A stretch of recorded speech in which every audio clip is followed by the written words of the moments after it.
Young Costamado, you tapped in with PPhilms. What's the word, man? Woo. Let's get it. Let's get it just like that, Woo. That's it. Let's do it. Listen, man, I want to start this off by saying, thank you for coming on my platform and giving me the opportunity to help tell your story, all right? Here on PPhilms, we try to get the viewers and all your fans to get to know Young Costamado, the rapper, but also the person. So it might be personal questions, but it's only only to get the people who love you and what you do a better understanding of who you are, all right? All right, bet. So I just want to take a moment to kind of like bring the records that I feel like people, like the big records that people know Costamado for, you know what I'm saying? First of all the folk in the trunks went crazy. Slide, GDK Part 2, Like Woo was one of my favorite songs that you put out. Definitely, and many more. A beautiful catalog.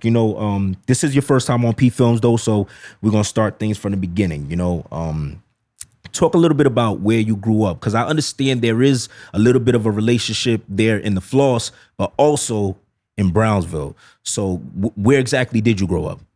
I lived in the Floss my whole life, but okay, I was outside in the Ville. Gotcha. Like once I start jumping off the porch, like was in the Ville. Actual jump off the porch, I was in the Ville. Gotcha. So for you, like I feel like I remember, like my brother grew up in Canarsie, in the Floss. You know what I'm saying? I feel like back then, like it was so different. To me, it was driving through the Floss and driving through Brownsville. To me, was like two different areas. So for you, kind of being on both sides, what was like similarities and differences that you experienced? Ain't really no similarities, like, to me. Yeah. It's just two different worlds, like. Yeah. I mean, Brooklyn. Like, if you really want to put it like that.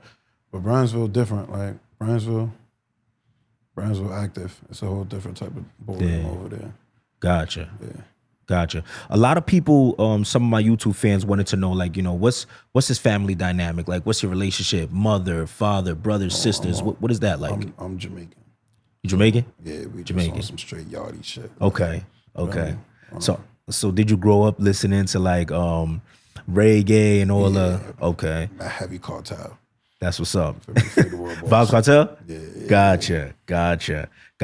How about, did it go as far back as like Bob and all that, or kind of like? It'll go as far back as we gonna go is to like Barris. Okay, yeah. Yeah, we ain't gonna go all the way back to Bob. Gotcha. All right, favorite Barris. I can't remember Bob being in the crib. Okay. But I can remember Barris. That's what's up. That's what's up. One of my biggest songs, the song that I know from him is Rockaway. Is that one of your big? That's a good tune right there. That's a fact. What's one of your favorite songs, Bob? Rockaway is Gucci. Absolutely. Bet. All right. So when you was a kid, what was Young Costamado into before ever doing music? Any going outside, anything? What was you into? Sports. Yeah. All right. Playing football.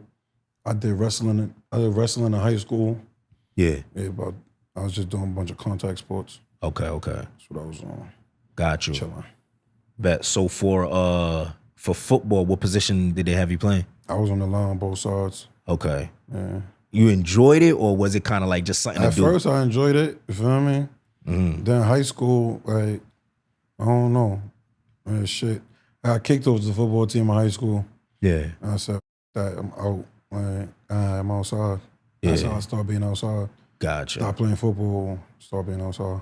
Gotcha. I feel like that's definitely how it happens. Yeah. Like when you're a young boy growing up in certain neighborhoods, if you're not actively doing other things, you're gonna be doing. I tried to do mad other shit. I almost joined the golf team. I kicked over that too though. No way, the golf team? I was trying everything. I was trying to do everything but go outside.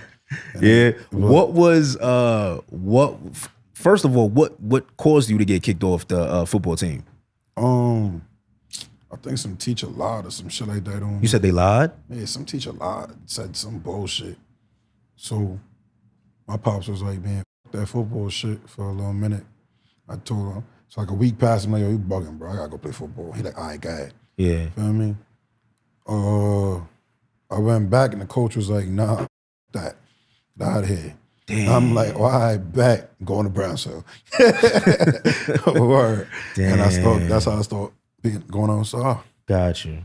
Got you. And so you say you tried other things, and golf was one of them. What I want to know is, I didn't get to swing the golf club or nothing. okay, but I just even went to one day. okay. Even before that, what made you say, yo, you know what? Let me try golf. Like that's They was just like, yo, we starting the golf team, and I'm like, I bet them niggas ended up winning city championships or some shit like that first year too, and all that. wow. I would have been a good look, but I don't know. I was like, Yeah. this shit. I bet this sports shit. Got you. Start going outside.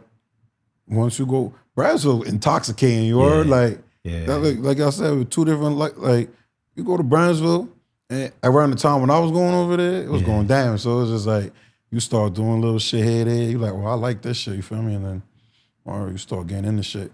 You feel me? No, I get it. It's.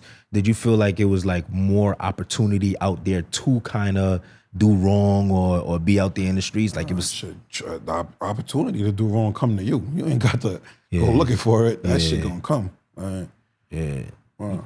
You know, I always ask this question because so many people grew up in different neighborhoods, different areas, and sometimes people might, like the older generation might talk to the kids like, why do you join a gang? Or why do you do this? Why do you do that?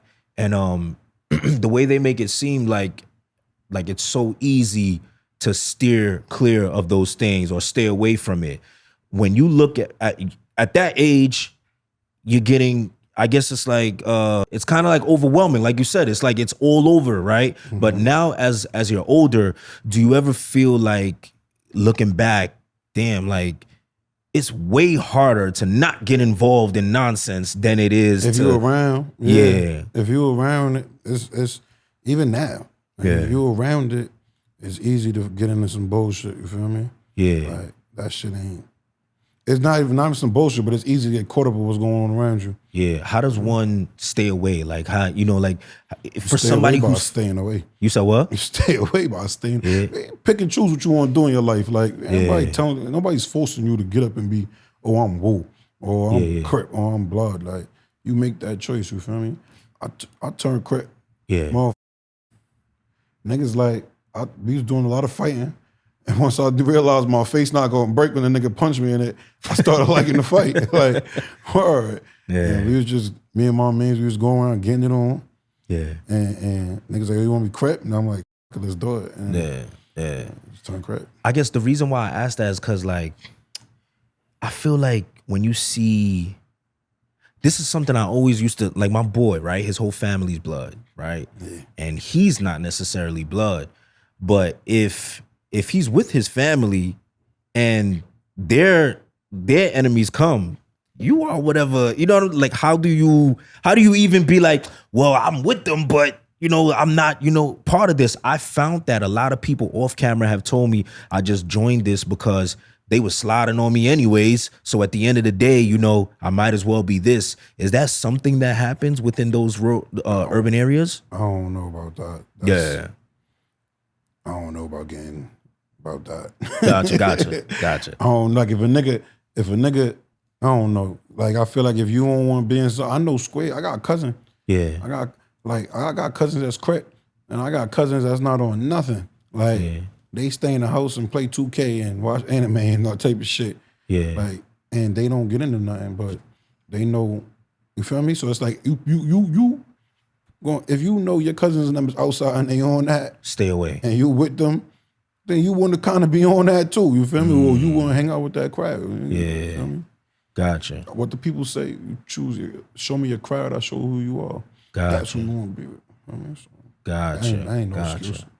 Bet. So now, at that young age, you kind of joined. You know, are you kind of nervous about the situation, what you're putting yourself into, or is it kind of like you just feel like, yo, man, this is what I'm choosing to do. I don't care. It is what it is. Felt like me and my niggas was the toughest niggas in the world, so I was Gooch. Gotcha. Gotcha. You know, I know,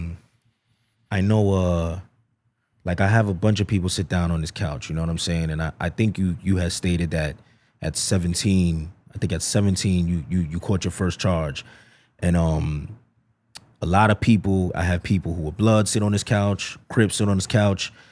And I've always heard how intense, you know, things are. Like I've asked many people, So for you being Crip, being locked up, was it tough in there? Was there things you had to go through that you realized, damn, being Crip, like it's kind of tough on the East Coast? Was that the same experience? Yeah, but it's that I've been Crip, and like saying I've been Crip, like I was jagging my shit in multiple different state jails. You feel me? Okay. So I did time in CT, gang pods over there, the time in New York.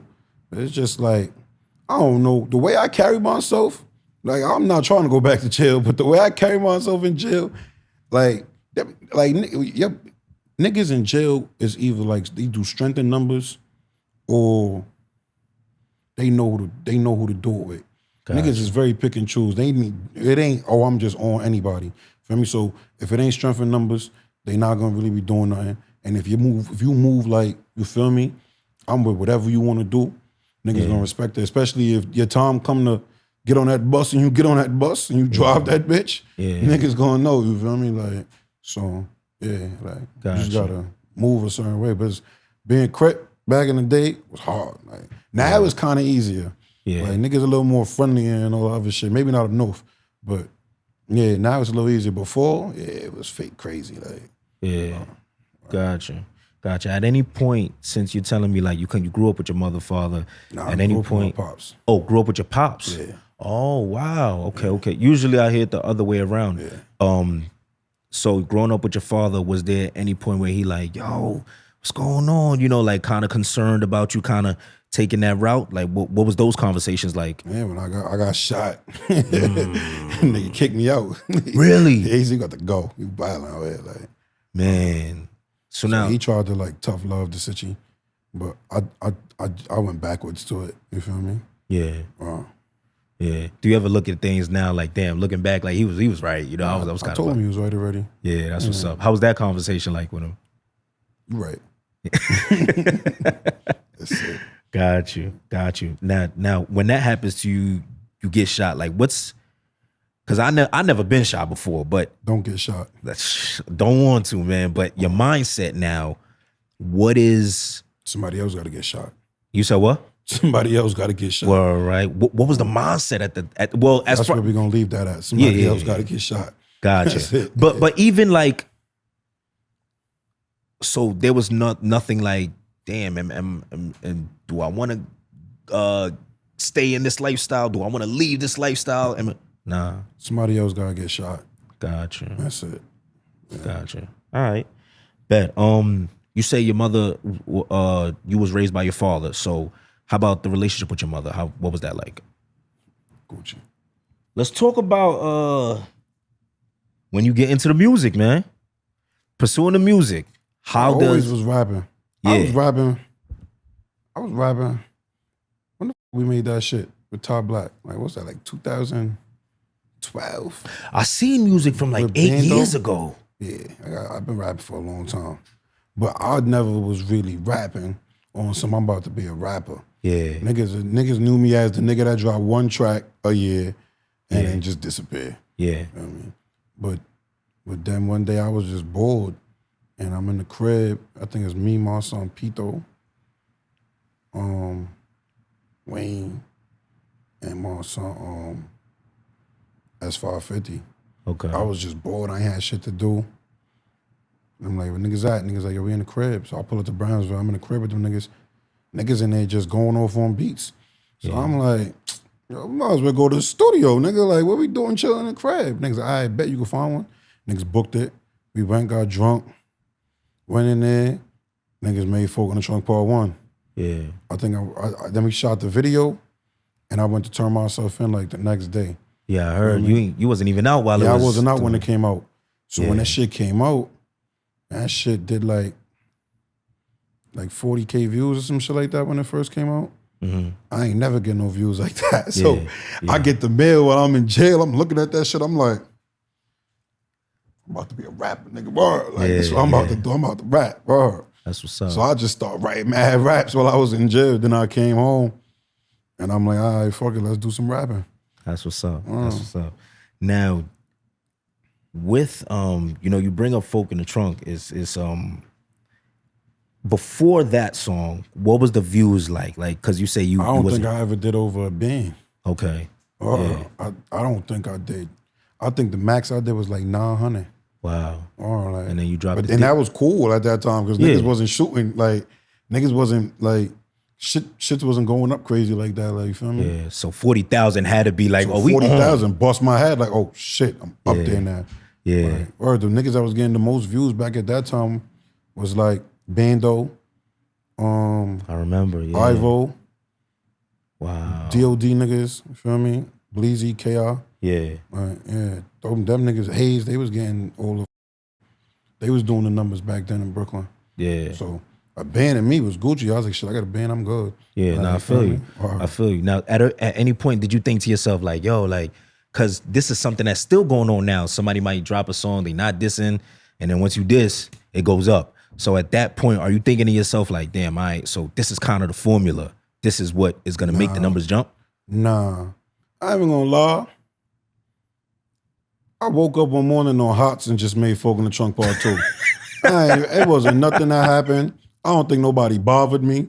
I think I listened to a track or some shit and I was just like, a track by them? I don't know who I listened to. Okay. All I know is we had a 24-hour session for the studio, right? Yeah. And I was the first nigga to walk in that mall. And I told the producer, I said, yo, I'm making the rockiest diss track ever made today. He like, what beat we choosing? I don't know. Put one on, walked in the booth, and he found the beat. I said, let's do it. And I freestyled that whole shit. Wow. Then I'm like, all right, I need somebody else on this shit with me because I had somebody on the first one. Yeah. So I'm like, all right, let me see what the nigga S550 on. But then I'm like, I'm looking at his numbers at the time. His number wasn't going too crazy like that. Feel me? My son D-Sav shit was going up though. Yeah. So I'm like, shit.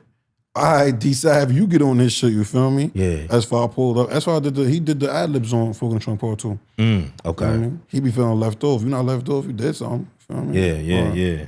Got you. Now let's talk about Folk in the Trunk, the video. You know, like the first one. Yeah. So now the first one, if I'm not mistaken, I know some of it is shot in Ebbots Field. Yeah.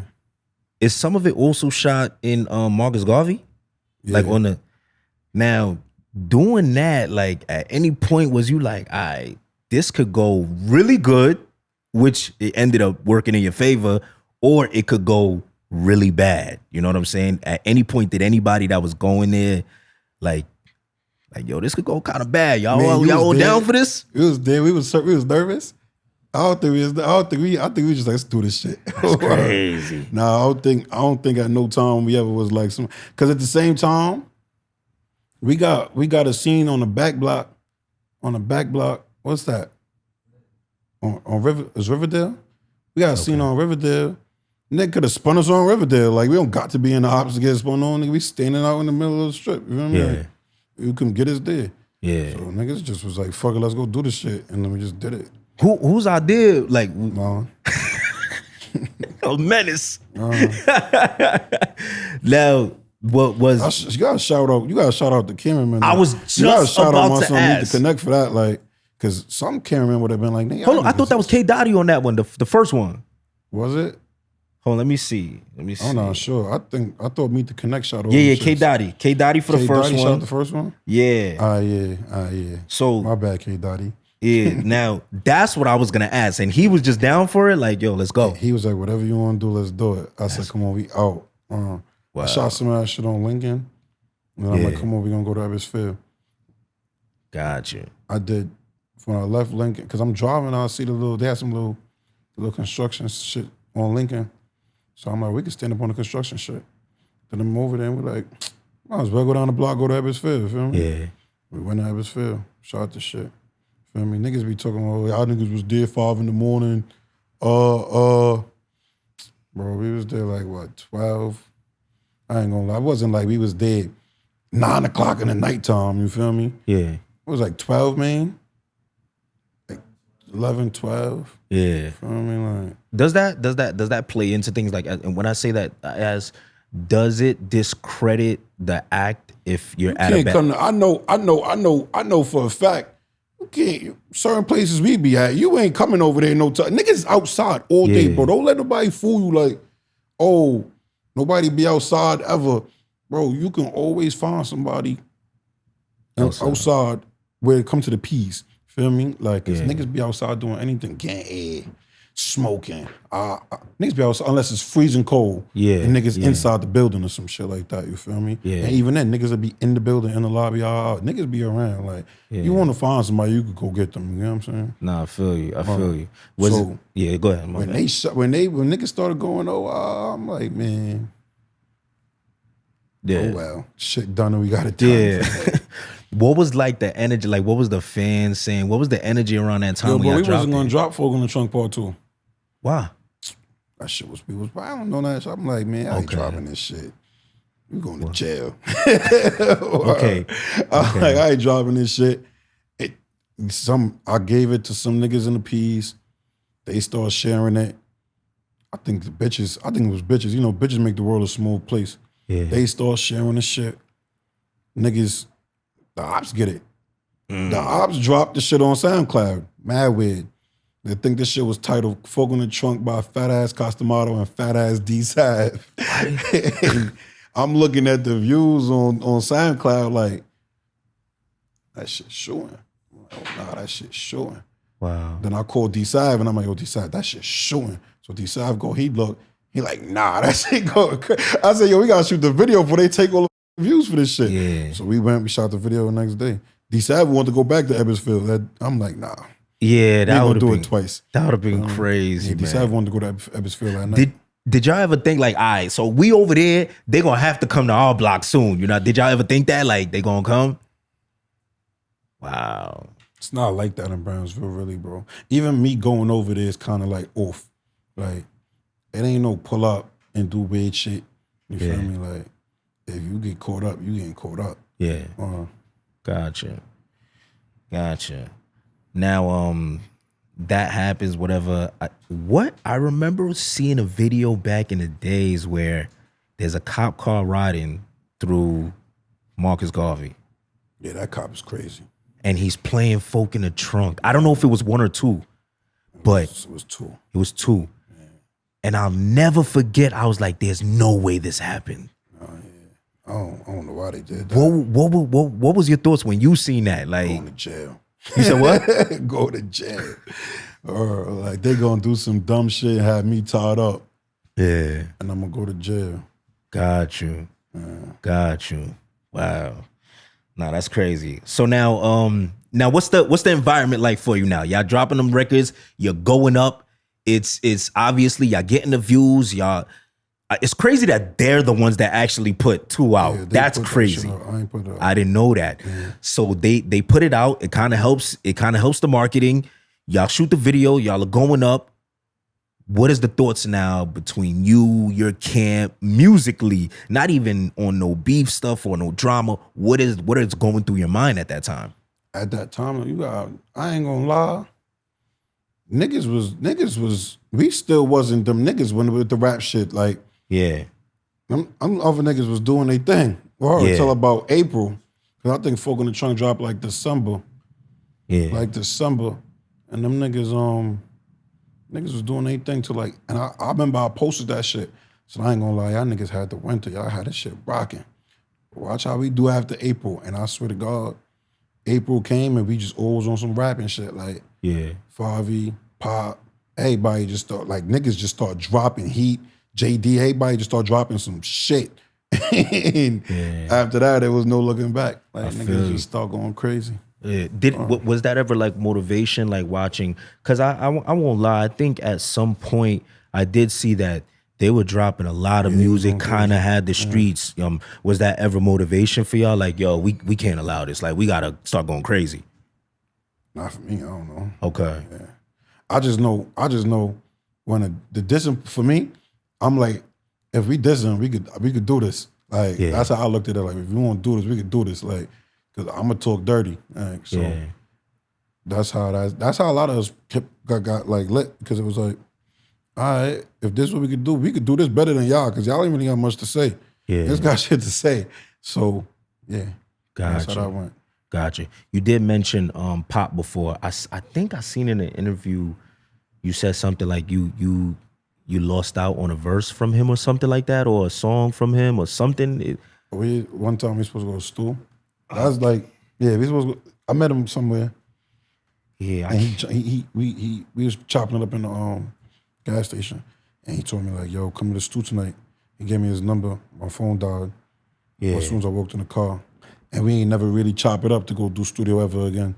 Other than that, so it was just like it could have potentially been. It could have been a track that night. Yeah. Okay, but it wasn't like really like set in stone, but it could have amounted to that. If my phone wouldn't have died, we would have been in there that night. Like we did something. That's crazy. We did something. That's crazy. I chopped it up with him again in like Miami one time, and he like, "Yo, bro," he told me the same shit. Like, "Yo, bro, why you didn't call me that night?"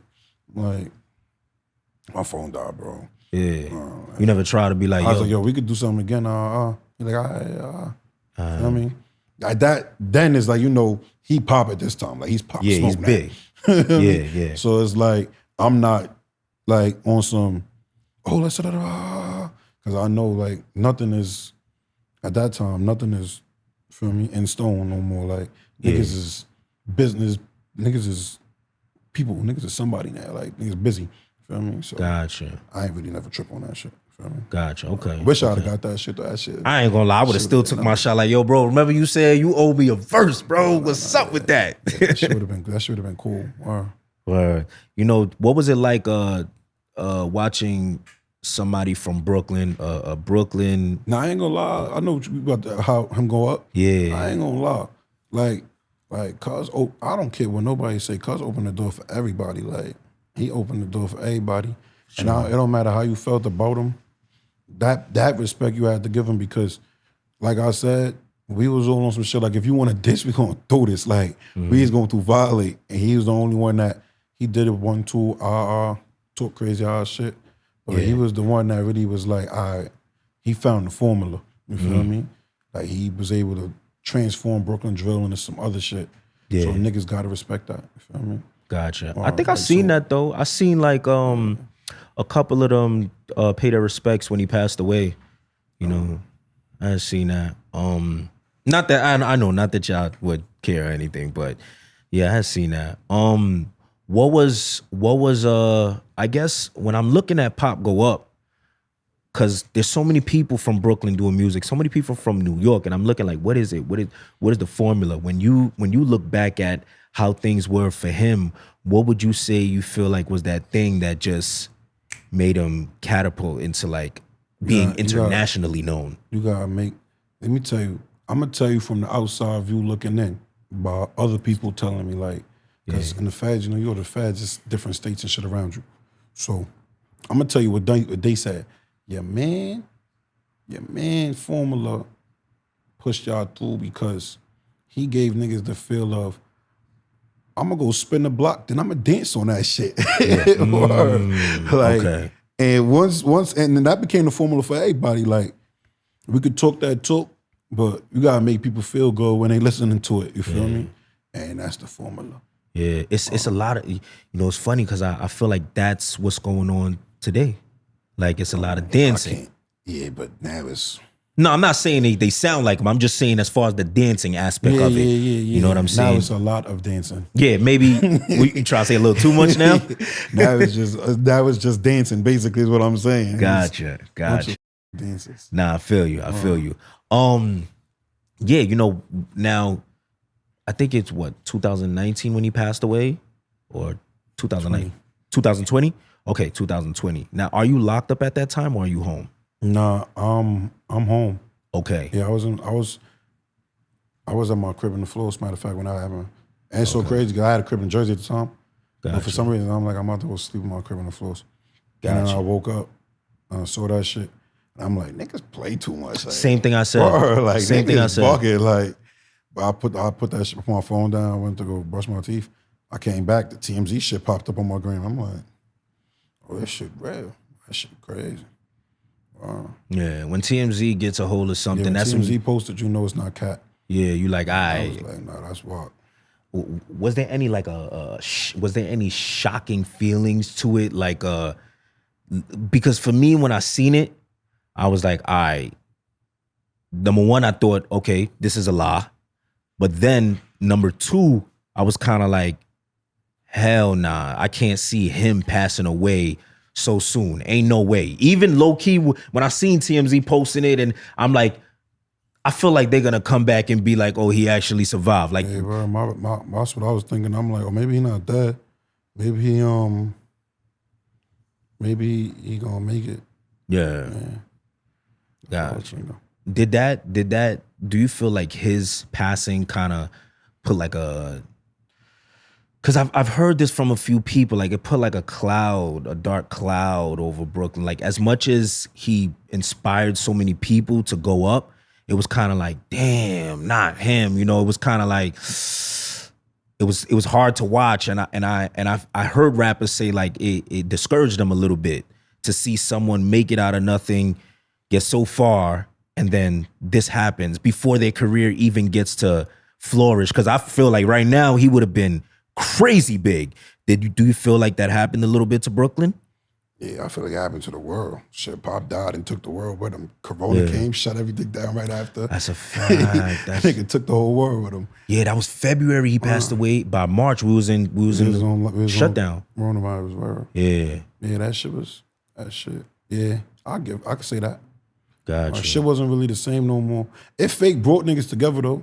Yeah. It fake brought, if he was gang, it brought niggas a little bit together more. Yeah. Like at that time, like a lot of niggas that wouldn't really be around each other was being around each other. But then, you know. Yeah. They say that though. They say, you know, death kind of brings people, even families. Death brings families together. Or, you know, you being who you are, you know, I know there was a huge issue with Cali and New York and all of this, like him passing away over there, and who kind of they say is responsible for that. You know, them being Hoover, did that ever kind of put you in a compromising position? Gotcha. I asked off the rip once I found out. You said you asked? Yeah, I was like, what's up, bro? Like, cause I ain't about to sit down and let nobody rock me to sleep.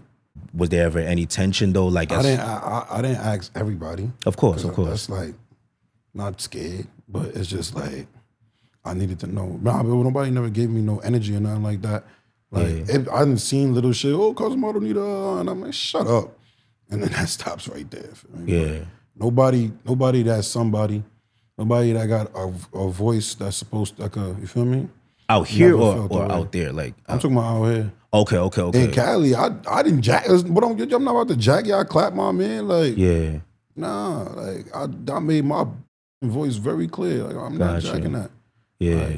I guess y'all can't get me to jack it. Y'all can't hold up. I'm not jacking that. That's clip. Yeah. Gotcha. That's clip. Gotcha. They don't jack it. Like niggas that have say so out there, it's not jacking that, bro. I'll call big homeboys on this phone right now, and they'll tell you in Cali right now. They'll tell you they're not jacking that shit, bro. Like, wow. Feel me? Like, niggas not really jacking that shit, bro. That's that's not something niggas want to wear. Yeah. You're not trying to wear that. You feel me? Yeah. No, I feel you. I feel you.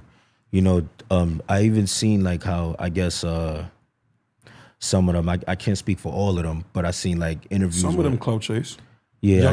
Some of the younger niggas. Yeah, I had seen how it was a little bit like saying when they come to New York, you know, they're gonna be with the GDs or whatever. Yeah, I addressed it.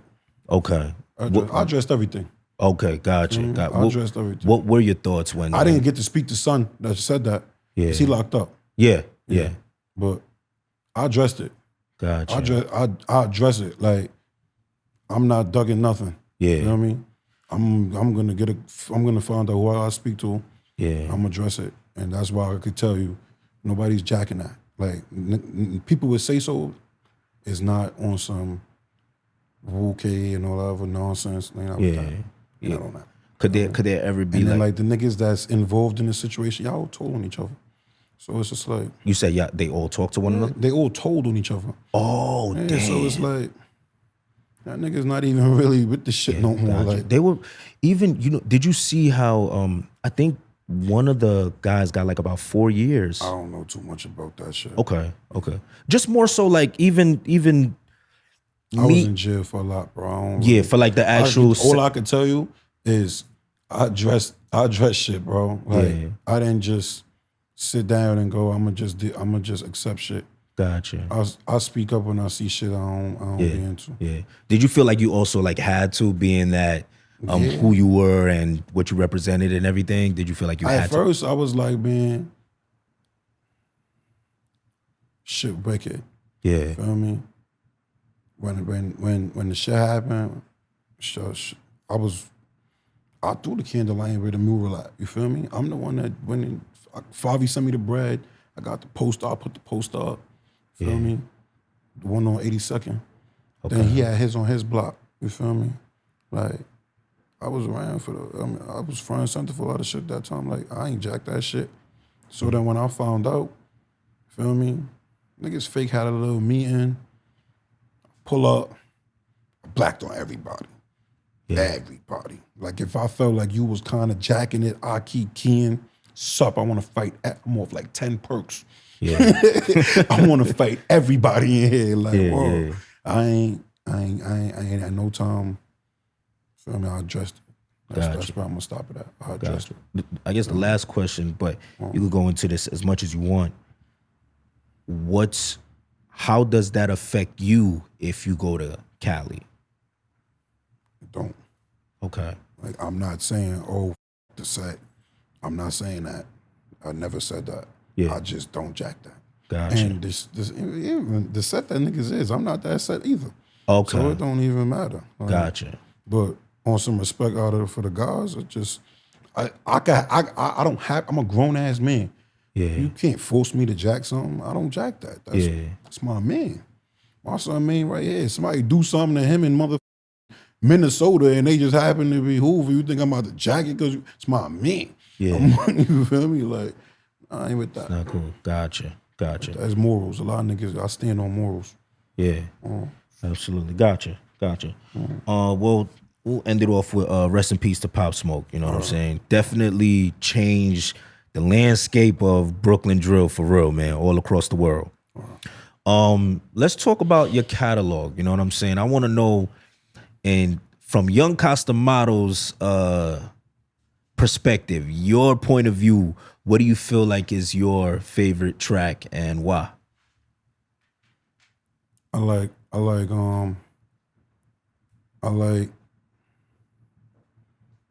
top three. I said gotcha. Like Woo. This is in no order. Like Woo. GDK Part 2. The Drizzy, and And Folk in the Trunk, just for what it did for me. Gotcha. The first one or just all? Got Part 2. Okay. Yeah, you seem to gravitate to Part 2 a lot. Part 2. Yeah. All right. Now for those, for the last one, Folk in the Trunk, we know what it did for you. GDK Part 2 and Like Woo, what's the significance behind why you truly gravitate to those records? Woo because that was TDott, my little brother. Feel me? Rest in peace, TDott. We was able to put ourselves on the radio. Yeah. Travel the world on our own shit. You feel me? Like, not the world, but the country. We did a little.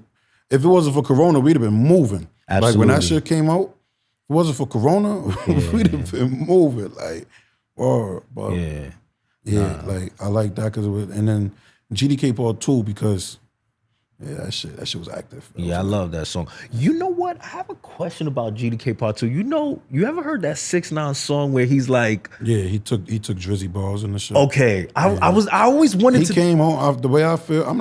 Because he around answer me. I don't really want to talk on 6ix9ine. Yeah, just that part. He definitely came home listening to mad drill music though, bro. Yeah, because it wasn't just Drizzy. He did it to Favi too. He did it to a couple niggas. Yeah, and I had Drizzy here, I was so mad I forgot to ask him that question. But I was really like, I wonder how they feel about that part. You know what I'm saying? For anybody that don't know, GDK Part 2, Drizzy says something about if you don't want no problems at your party, don't invite me. Yeah. Said the same shit. Crazy. How often does that happen to y'all when you doing music? Is it often or? That was the first time we ever saw that. Wow, as big and such on a big platform. You know what I'm saying? What do you feel like rappers should do? Like, let's say if Punch a rapper, them niggas in they shit. Huh? Punch them niggas in their shit. Nah, I mean like, because I'm not necessarily against a rapper. Let's say if I was rapping, a rapper using my bar, but I feel like if you're gonna use it, at least throw my name in the punchline. Give me a repost. Give me a feature. You just straight up jack my shit. Unless it's like you doing a track 8 years old, or I got I got time on it. But if you just straight up jack a nigga shit, like the niggas don't even fuck with you. Yeah. Like, what you doing? Yeah. Yeah. But I think I can't remember. I think at that time, I don't think he had took the stand. I can't remember though. I'm not sure if he had taken a stand at that time that he did that. The case was over. You said what? The case was over? If he was home, the case was over, right? Oh. Yeah, so he was home. The case was over. Bet probably. Gotcha. All right. So yeah, you said like Woo, just basically you was able to get that track done with TDOT, GDK Part 2, how fire it was. Now even talk about the relationship with TDOT, you know, like talk about that first interaction with him when y'all first met. What was that like for you? I don't even remember when I first met TDOT. So long ago? Yeah. You know when you with somebody damn near every day, it's like I don't remember when I first met you. Like, I don't remember. Got you. Keep it told you. I can't tell you where I met TDOT at. Bet. But it's like we just met and clicked. Like once we met, we just clicked. Like it's my little brother. That's what's up. That's what's up. What was it about him that you kind of gravitated to? I know what I like about him, but I want to see if it's kind of like the same thing. He was like Ren and Stimpy. Like, you know, one nigga just got mad energy, and the other nigga just like, all right, I'm at this energy with you. Yeah, gotcha. Yeah. It's funny because that's literally what it is with TDOT. It's like, I feel like you could be having a bad day.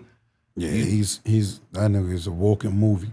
Literally, like he gets in the car 10 in the morning, ready to do this shit. Like just ready, like that nigga was the life of the party. Got you. It don't matter what the party was. Yeah. It could have been at a retirement center. That nigga is the life of the party. Was he always like dancing and all that same thing? Or was that something that kind of came within time with it? He was always dancing. Okay. That's how really the link up with Fivio and all that really happened. Okay. Cause like I met Fivio through D-Sav. Gotcha. You know what I mean? I met Fivio through D-Sav. We start kicking it. Feel me? Mm-hmm. And then I remember I heard Big Drip. The first time I heard Big Drip, I'm cashing out. I'm like, this is the cash out song right here. This shit slap. Yeah. So I'm like, I bet. Like, then he told me he gonna do the video for the shit. I called TDOT. I'm like, cause I remember he wilded up on Pop video. Mm-hmm. So I'm like, yo, you gotta come to this video, bro. Like, you got to. For Big Drip? Or Big Drip. For Big wow. Drip. Oh, I'm like, you gotta come to this video. So boom, I sent him the Addy. Me and him both got the wrong Addy because I sent him the Addy. You know what I mean? We down the block. They up by Brooklyn Bridge Park. We at the park where the basketball courts and shit. Yeah. We lost as a bitch. So then I forgot who I called. They told me where to really come to. They go, get back in your car. Come on, we gonna go down there. We went down there. Cuz went viral. He did what he was supposed to do. Yeah. Feel me? And or from there, feel me? He thought he was gonna run with Pop, but not on no disrespectful shit neither. No. Like he thought he was gonna run with Pop, but Pop like more was like, you know, Mike D is his cousin or whatever. Yeah. So, that's his blood cousin. Yeah, or brother, or I'm not sure what it is. Okay. But they blood though. Yeah. And he rocked with him on the dancing tip. So what he did in Big Drip went so viral, it was like, I was like, nah, that come over here then. Like, come with us. Feel me? Yeah. And he was like, bet. So he going, first show he went to, he did this shit at the show. Like, he did the same shit he did in the video at the show, and the crowd went crazy. Yeah. So niggas was like, oh, nah, you stuck here. Like, you over here now, you feel me? Like, what is it like to have somebody like TDOT? Let's say you got a hit record and you got TDOT dancing. What is that like? You're out of here. Like, you're out of here. Word around, my mom used to be like, yo, the source is this, bro. You're in the studio, can TDOT dance to it? Facts, right? All right, TDOT can dance to it, we Gucci. Put that shit out. Like, that's that I used to be on. Like, if TDOT can't dance to it, you might as well just cut this one. Like, we can't do that with this. If he can't do something to it, that nigga had to move for every song, bro. That's so it's like crazy. if he can't do nothing to it, you might as well just go ahead with this one. Like, That's what's up. That's what's up. I seen you say something along. I think you was like Fivio kind of brought you and TDOTT into Colombia and kind of helped y'all get that deal. Is that the truth? That was after day after Pop died. Wow. Day after Pop died. I went and got him, and he was like, yo, take me over there to the mural and shit. He said take you over there for what? To the murals, to the Kinderline real quick. Okay. I went and got him. We went to the Kinderlines. We went to both of them, and then I'm like, yo, where you want to go? And he just telling me, yo, drive. Like, he just giving me directions. He ain't telling me where we going. It's me, T-Dot, and him. He ain't telling me. He's like, yo, just drive. Feel me? So he telling me where to go. Then I pull up. I see the Sony building. I'm like, oh, I be in here. I pull over. Because I never went to Colombia before that. T-Dot went to Colombia, though, so he knew where everything was going. Okay. So I think T-Dot was the one that figured had put me on. So, boom, we go in there. And he just was in there and like, yo, boy, I'm not going nowhere without them. Signed them. Just like that. But it don't work like that, though, you feel me? It was cool, though, you feel me? Yeah. Woke me in. Word, I think I don't know if that was the president or not. I went to some nigga office. Yeah. And then they moved us to another room because they was like, y'all in here while we was in another room, just chilling. And niggas just playing records. Yeah. And that was that, yeah. What's that process like? Because we as fans of y'all have been able to see some clips of what goes down when rappers get in the label offices, like y'all performing or whatever. Is it always like that? Like y'all gotta show them how y'all would perform on stage? When you get the big like a big meeting, you feel me? Like not the meeting that we had. Okay. You feel me? Like when you got like the brown table or whatever, yeah. I think you do gotta, or they watch the videos or some shit like that now. Because I heard people have been saying, oh, it looked like slave. Yeah, I mean, shit. I've been seeing, from what I've been seeing, the people be watching the videos and shit. Yeah. I ain't been seeing too much of the performance shit no more. Even, how do you feel about that? Do you feel like it's that, like slavery? Or like, man, do what the fuck you gotta do to get the bag. I don't care what these people think. As long as these people over here pay me, man, that's how Loki feel. I feel like niggas broke, niggas trying to get back. You know what I'm saying? I think it's even whether it's music or going to a 9 to 5, you're on probation your first 3 months at a 9 to 5. You have to show what you can do. So technically, what y'all saying, like everybody is slaves, like I didn't really grasp it, but I don't think it was coming from people who are actually in the industry. It was coming from people who, from what I know, they're not even. I don't think it was no industry people believe. It was the internet. Yeah. The internet is one hell of a drug. Word. Now was that nerve-wracking coming from like you obviously say to yourself, I want to rap. Now you're walking into the labels and everything. Is that nerve-wracking for you? Is there a little bit of jitters? Cool. Yeah. Cause it'd be like for me, see, I ain't never get like the starstruck. I don't never get the starstruck shit with me. But it was like being around Fivio, I was like, we was doing it already. Mm-hmm. So it was just like, and my manager was bringing me certain places, you feel me? Like he brought me to Def Jam for the first time, you feel me? Like, okay. I never been in that building before him. So it was like shit, like you get kind of used to it, you feel me? Gotcha. You was working with Shaft at one point, right? I was signed to Shaft. You was signed to Shaft. Yeah, I was signed to KSR. Okay. Were both you and TDOTT signed? Or was okay, boom. Now when you I told them if y'all gonna sign me, y'all gotta sign TDOTT. Yeah. And that was it. That was it. Boom. Did you getting locked up kind of ruin that relationship? Yeah. Or now the feds told me, yo, we're gonna fuck your shit up. Oh, like, no to way. my face, they said that shit. Like, I'm like, nigga, I'm good, nigga. We lit right now. You walking, towns is lit. So how you think you're gonna be lit in 20 years? I'm not coming over 20 years. If I had a 20-year charge, that was what you was charging me for. They start trying to scare you and all the other shit. I'm like, man, I'm gonna be lit when y'all gonna come out regardless. I don't give a. Yeah, what? But they want shit up. I ain't gonna lie, they did their job. Now, okay, so you get signed. I just want to get it in chronological order here. You get signed in 2020, right? Or 2019? 2020. 2020. Is that early February, March, April? I think we got signed in June. We didn't tell nobody till like July. Okay, boom. So let's say June, July. Yeah. Now, how long from then until you get hit with your charge? Well, that we could just say when shit really got lit was when the song came out on the radio. Like Woo, right? August 4th, right? Damn. They came and got me August 18th. Damn, so I think I had like 12 so you literally days. only had 2 weeks to kind of enjoy that. Yeah.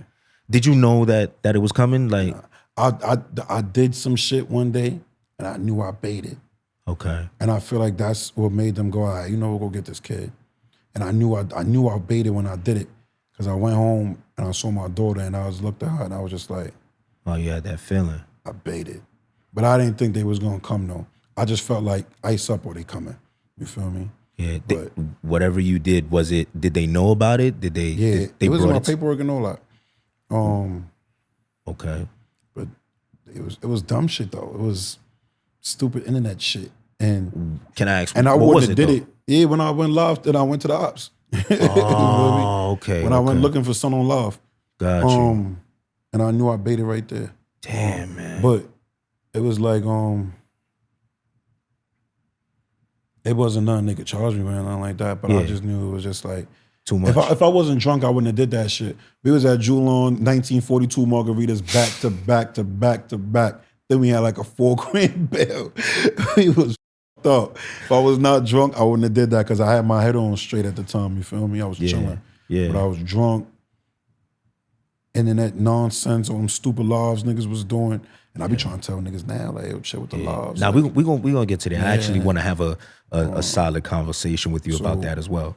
I felt like I got drunk, I baited. Gotcha. And I feel like when I did that, I was like, yo, I looked at my kid and I'm like, you got chill, bro. Like, oh, you just had your kid. Life good right now. Like, I was like, I'm gonna chill out. Gotcha. But now you're home. Thank God. You know, all of the you're done with all your cases, right? But okay.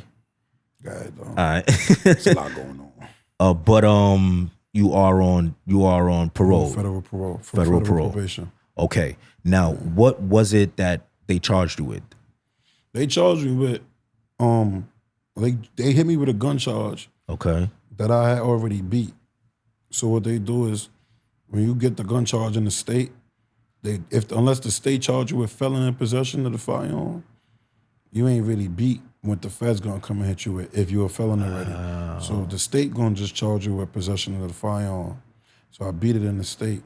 The feds came back and was like, we charge you with felon in possession of a firearm.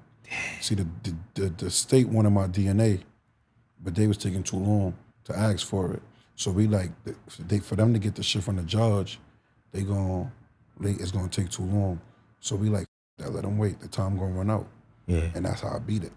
So when the feds came, they already had my DNA from other charges. Okay. So they was like, man, we got your DNA all over this shit, bro. I'm looking at it. I don't even know what the shit mean. 1 billionth on the trigger, 1 in 10 trillionth in the slide. I'm just like, I don't know what none of this shit mean, but it looked like I'm on that mother a billion times. Like, I don't know. You got me. Like, and I thought I was moving more sturdy because, wipe it off. But that shit, you gotta understand how DNA work. Like, you take your flag that you wear on your fucking head and you rub your gun with it, you just rubbing all the DNA from your head right to onto the gun. Yeah. So you're not really, you cleaning off the fingerprints, but you putting your body on there. Like, gotcha. Your whole, everything is on that gun now. Yeah, you might be adding more. Yeah. You know what I'm saying? Because they say when you sweat through your pores, it's less of like if I go like this, my DNA is on this. It's there right now. Right. Damn. Now, so it was just a gun? It was a gun charge? They said other shit in there, but everything else got dropped. Yeah, they never charged me with it. Okay. What was they trying to say? Like Grant, when he said, yo, you won't be back home for 20 years, what was he trying to scare you? I can tell you what they put on the paper. Yeah. I'm not admitting that I did any of it. No, facts. Any of that yeah, shit. just what they said. But they put, it was a body on the paper. It was, and I think one shooting on the shit. They was taking shit off the gun. Gotcha. And saying, all right, from this time to this time, you had this gun. They tried to say it's the same gun from Folk on the Trunk video. And they tried to make a chronological order. Yeah. And I was just like, I'm pretty sure that shit says props at the beginning of the mother Folk in the Trunk, so I don't know what y'all talking about. Yeah. My lawyer let them do their homework. Nothing came back. I'm like, my man had told me when I first pulled up, like, yo, nigga, if you gonna take this shit, take it now and just get out the way. So I'm like, bet. I told my lawyer, I'm ready to just take it and get out the way. Gotcha. So she like, let them do their homework on that shit. They don't come back with nothing when it's time to whatever. I bet. And I'm like, they ain't coming back with that shit. I don't know what they talking about. You feel me? Like, I don't got nothing to do with that. Word. So they came back, they just gave me the gun. Gotcha. And so for that 20 dropped down to what, like 2 years, two and a half? I was never getting 20. Yeah. No, I know that. I'm just saying. The feds working guidelines regardless. You feel me? I'm charged for a gun. The 0 to 10 years is the guidelines. You feel me? And I'm the way I was at was in between 36 to 47 months. Okay. You feel me? The judge could go down under it, or they could go above it. Matter of fact, the DA told me 36 to 47 months. But then when they did the PSR and figured this shit out, I really was in 46 to 58 months. Wow. But the DA was like, yo, we made the mistake. And he agreed to 36 to 47 in between that. So we gonna stay there at 36 to 47. Okay. And we asked it for 18 to 24. Oh, y'all asked for 18 to 24. Like, wow. we were 18 to 24. Feel me? This was obviously a paid lawyer, right? Yeah. Yeah. We asked for the 18 to 24 judgment. But you don't ask for this shit, you go talk to the DA and that. You can't do none of that in the feds. So it's like you write a letter to the judge. My lawyer writes a letter to the judge. Everybody writes to the judge. Judge reads all of it, makes his own choice. Judge met us in the middle. I've been given 27. That's in between the 36 and in between the 18 and 24. Gotcha. So that's like roughly 3 years. Yeah. Gotcha. Now I know when I said the 20, I know like I feel like they come in hot like that just to scare you. They want you to tell. I had a lot going on, and they was just like, this nigga knows everything. You feel me? And I could tell by the way I was getting talked to it, they was just on some, man, you know everything, bro. Yeah. This shit. And they hit you there. But I heard they had everybody with this line. They're like, man, nobody know you here right now, man. Like, oh, man. We can let you out. Like, just give us what we want. And I'm like, man, I don't know nothing, bro. Yeah. No mother thing.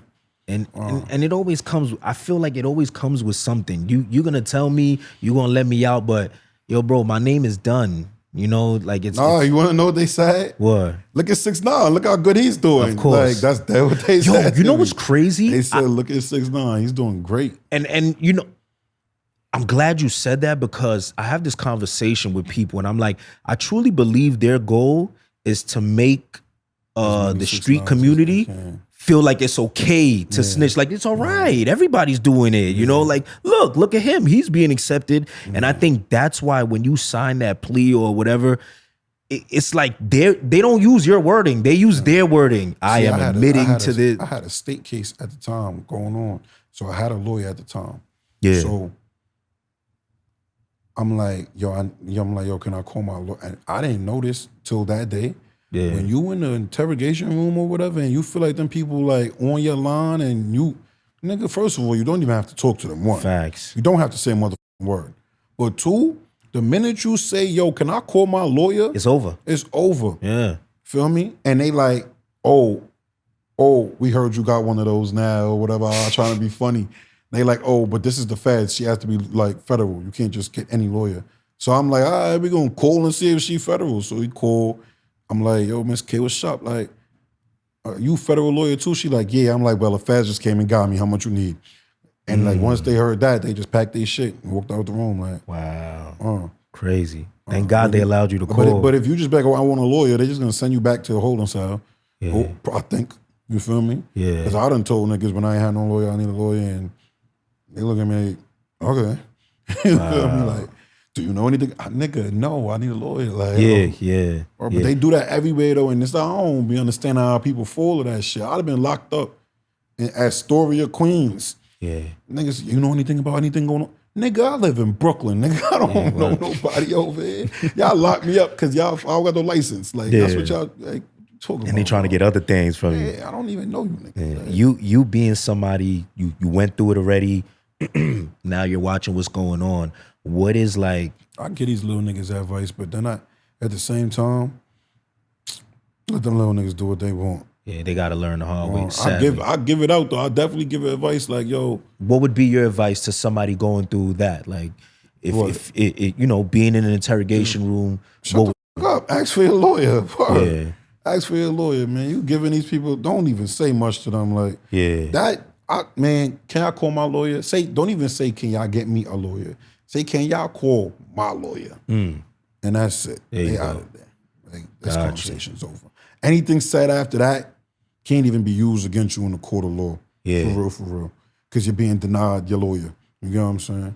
That's true, yeah. Now, how much money in total did you spend to even fight the case? You still did time, but I think 28 grand. 28,000? Yeah.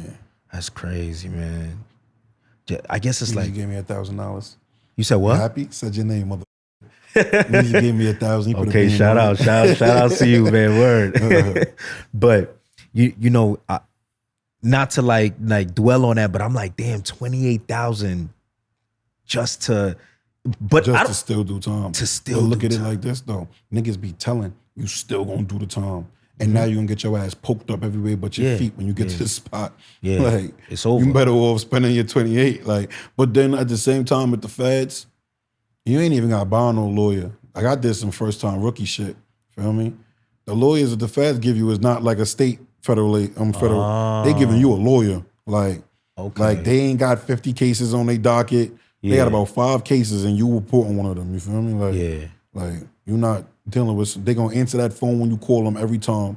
Wow. Like, you getting a real lawyer. So I didn't have to buy a lawyer, but I didn't know that. Okay. You know okay. Gotcha. I feel like it worked out in my favor. Yeah.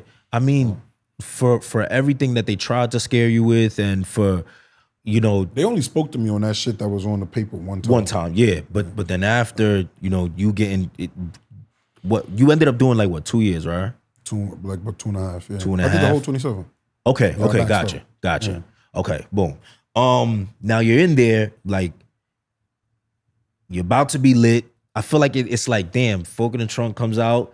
You're not able to see what that kind of what that does statistically. Well, you're behind bars.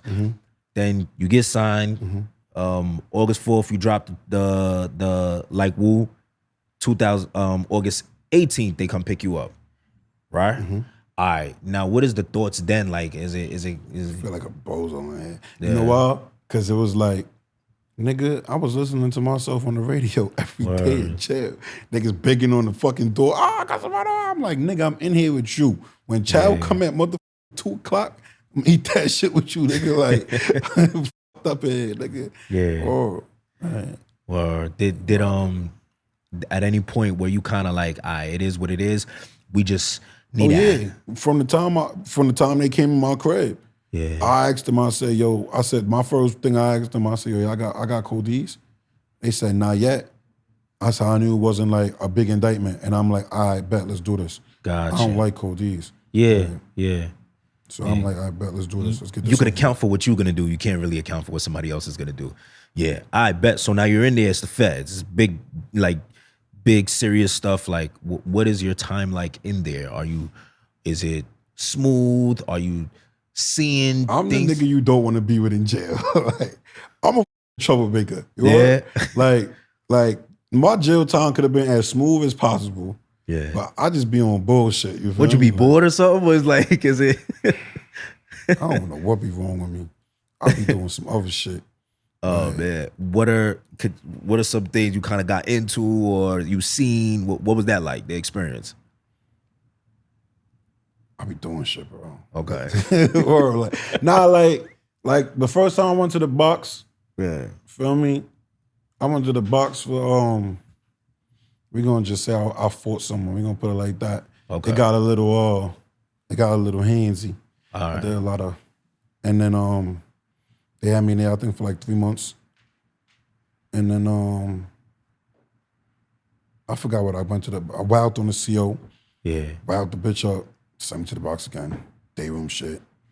I got to the spot. I got to prison in Pennsylvania. Yeah. some nigga said something about Pop. Blew 2 niggas right off the yard. Y'all bugging. I'm not going for none of that. Yeah. What is there to even say if he's all the way? Yeah. Oh, niggas, we said some shit. We said some shit about Pop being dead. And then it just, everybody looking at me like this, like. What you gonna do? Yeah, yeah. And I'm like, at first, because when I pulled up, I was doing my little thing in the spot. At first, niggas like, yo, because the feds don't work on you just crash out time. Okay. It's like, it's cars. Like, shit don't just, it's never just go. Yeah, you like feel me? New York car. Yeah, okay. But I'm gangbanging, so I'm in the gangbanging car. Feel Gotcha. Me? So, you don't just crash out on another car. So, when the shit going on, the niggas is 2 Midwest niggas, they folk, you feel me? Okay. 2 Midwest niggas, they, I guess one of the niggas that's Midwest from my crib was like, he called one of, there's another nigga that was in their crib, but he ran all of them, you feel me? Like, he on Larry Hoover case, so he one of them niggas in there. And me and son was doing little 1-2s and shit or whatever. So the nigga pulls up like, yo, Costamado, I'll fuck with you, bro. It's my man, he drunk, he wilding. I ain't gonna send him up, I ain't gonna kick him out, but I'm gonna discipline him or whatever. Gotcha. I'm like, all right, bet. Right? So I'll leave the situation alone. But in my head, I'm like, I can't leave this shit alone, nigga. That ain't even me. So boom, I fake try to take a walk. Feel me? Niggas in my car, like, yo, they gonna take care of it, leave it alone now. Like, that's how it is in the feds. Like, but then I'm like, man, but then it's some bozo nigga brings the nigga back to me. Like, and he try to be funny. Man, his man ran over. He saw his man come. As soon as his man got in front of him, he swung over his man. But we in the pen. So they on the yard, they in the big tower, they watching. As soon as he swing over his man, they throw the flashbang out the window. Boom. So everybody get down. I'm like, psh, hey, it's my first time in Fed prison. I get down. Son that got my car, like, fuck that. You going to the box, nigga. Eat. Yeah. I'm like, bet. I get up. Might as well. I go crazy, nigga. Yeah. I beat the shit out the 2 niggas. My son come across the yard, they shooting him away. He getting shot running across the yard by the COs. They fake was shooting me. I pick one of the niggas up, put him on top of me. And the other Yo, you mad big. That's how you get away with that. Because they shot me in my eyes. I said, oh, shit. That folks got help for me. I started beating son up. But then when the nigga, once I heard that ammunition is now, because they shooting them heavy ass rubber bullets. Once I heard ammunition is now live, I'm on the floor, spread eagle, like. Yeah, when it's now live, it's now done. It's live, nigga. One of these bitches hit you out of here. Yeah, like, okay. Yeah, got you. Yeah, you gonna bleed for real.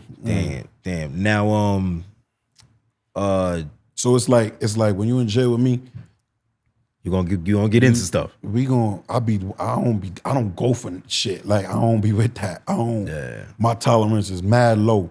Like, I wanna crash. Like, But sometimes I get it because at least you won't be the victim. You know what I'm saying? But I feel like I carry myself that way because I feel like I don't want you to even think you could play with me. I get it. I get it. Yeah, that's understandable. Got you. Now, I know while you're locked up, hate to bring it up, but TDOTT passes away. Yeah. You know? Now, I lost all my friends while I was in the box. I was in the box when TDOTT died. I was in the box when my son Joe's died. I was in the box for a lot of niggas. Damn, man. So, it was like I want to stop going to the box. Yeah. It's just like is that like because obviously doing time, you're already at a low point in your life, I guess morally or emotionally, you feeling like, damn, man, I'm locked up. I could be outside doing this, being a superstar. And then on top of that, you have to get the news that your loved one passes away. And he's like a brother to you. You know what I'm saying? Now, when that happens, how does the news get to you? You know? Hey, they got like the email shit in the feds where you get on the computer, email, text, whatever. Everybody just like, yo, I'm sorry, bro. And I'm just like, what the is everybody talking about? I get to the bottom of this shit. Some bitch like, yo, TDOTT died. Huh? I'm like, what? Yeah. So I look at this shit again. I'm like, nah, no way niggas killed my bro. Yeah. My head was bust. Like, that shit made my bed hard the rest of the way because my brain wasn't, like, I won't function. To this day, I ain't functioning right. Like, yeah. Or that shit fucked me up. So, like, my tolerance was below 0 at that point. Yeah, rightfully so. Rightfully right. so. Now I know you had a bit of a relationship with his mother, right? Yeah, that's my mother. Yeah, I remember you saying that. She says you call her your mother as well. What's now that conversation? You know, like I think you said something along the lines. I feel like I remember you saying like, "Yo, I'm gonna protect them" or something. So now you being away, do you? Yeah. Was that a hard conversation to have? I feel like I let her down. Yeah. Have you ever? Where are you now with that thought? Like, do you still feel the same way? Word? Yeah. Damn. Do you ever feel like I guess like I hate that you feel that way. I get it, but it's like, you know, it's not really your fault. But obviously, that's not what you want to hear. You know what I'm saying? But I guess my question is, how does that affect you day to day? And are you at a place where you're trying to get through that or get over that feeling, or are you okay with it thinking that way? I'm still getting over it. Still getting over? Yeah. Gotcha. I guess the last question with that is kind of like, how does one keep TDOTT's name alive? You being so close to him, y'all was like the dynamic duo. I remember, I think when I first started, I had hit you up and I'm like, yo, let's do it. And you was like, can I bring TDOTT? Yeah. And I was like, hell yeah, like why not? You know, and I had said it's like Jordan and Pippen. I gotta do that. Kobe and Shaq. That's what I said. Boom. Yeah. I know it was one of them. But so now how do you look forward to keeping his name alive, being that y'all was so close? I don't think that man's name ever gonna die. Yeah. Like when you doing what someone's doing, moving how he's moving, it's stay alive on its own. It ain't no way somebody gonna let that name die. Gotcha. Gotcha.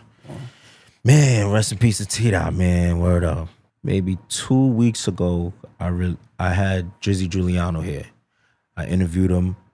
A common, let me not say common, but a thing that we had seen for the last couple of years is that although him and Fivio had grown up together, kind of doing the music together, there was a bit of a separation. Now, Fivio has, I guess we could say maybe he kind of spoke on things briefly in songs, but he's never direct about it. Kind of, you know, threw a little couple of things out there. I've heard of it. I never really heard them. I wasn't home for none of those songs. Gotcha. Most of them. Gotcha. Drizzy, he was a little bit more direct in how he feels about how everything went down. When I asked him, you know, like what happened? Like, give me your point of view. You know what I'm saying? Because he said they knew one another since they were 7 years old, and that shocked me. I was like, yo, like in my mind, but I'm coming from a fan perspective. I don't know what's going on behind closed doors.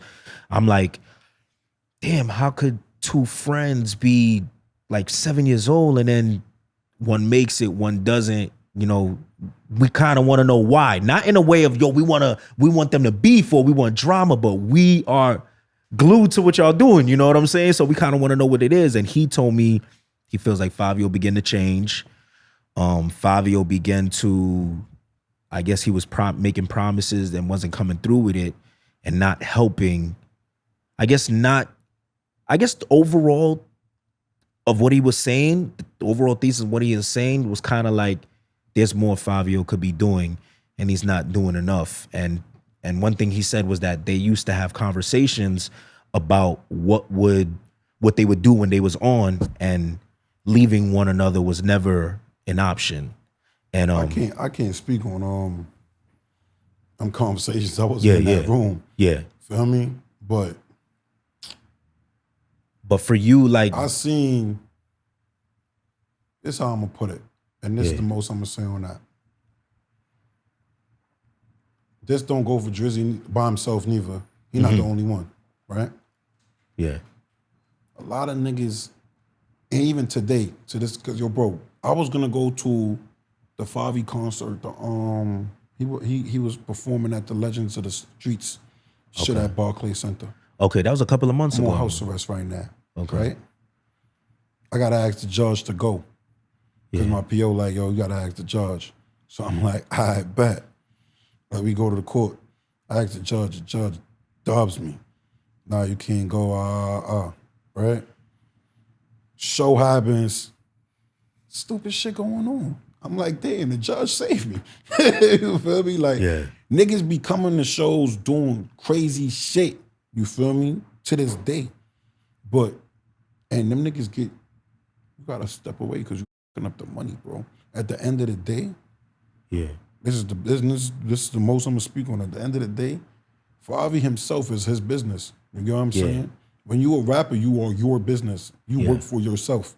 You feel me? Now, that's the nigga that came, he ain't have shit.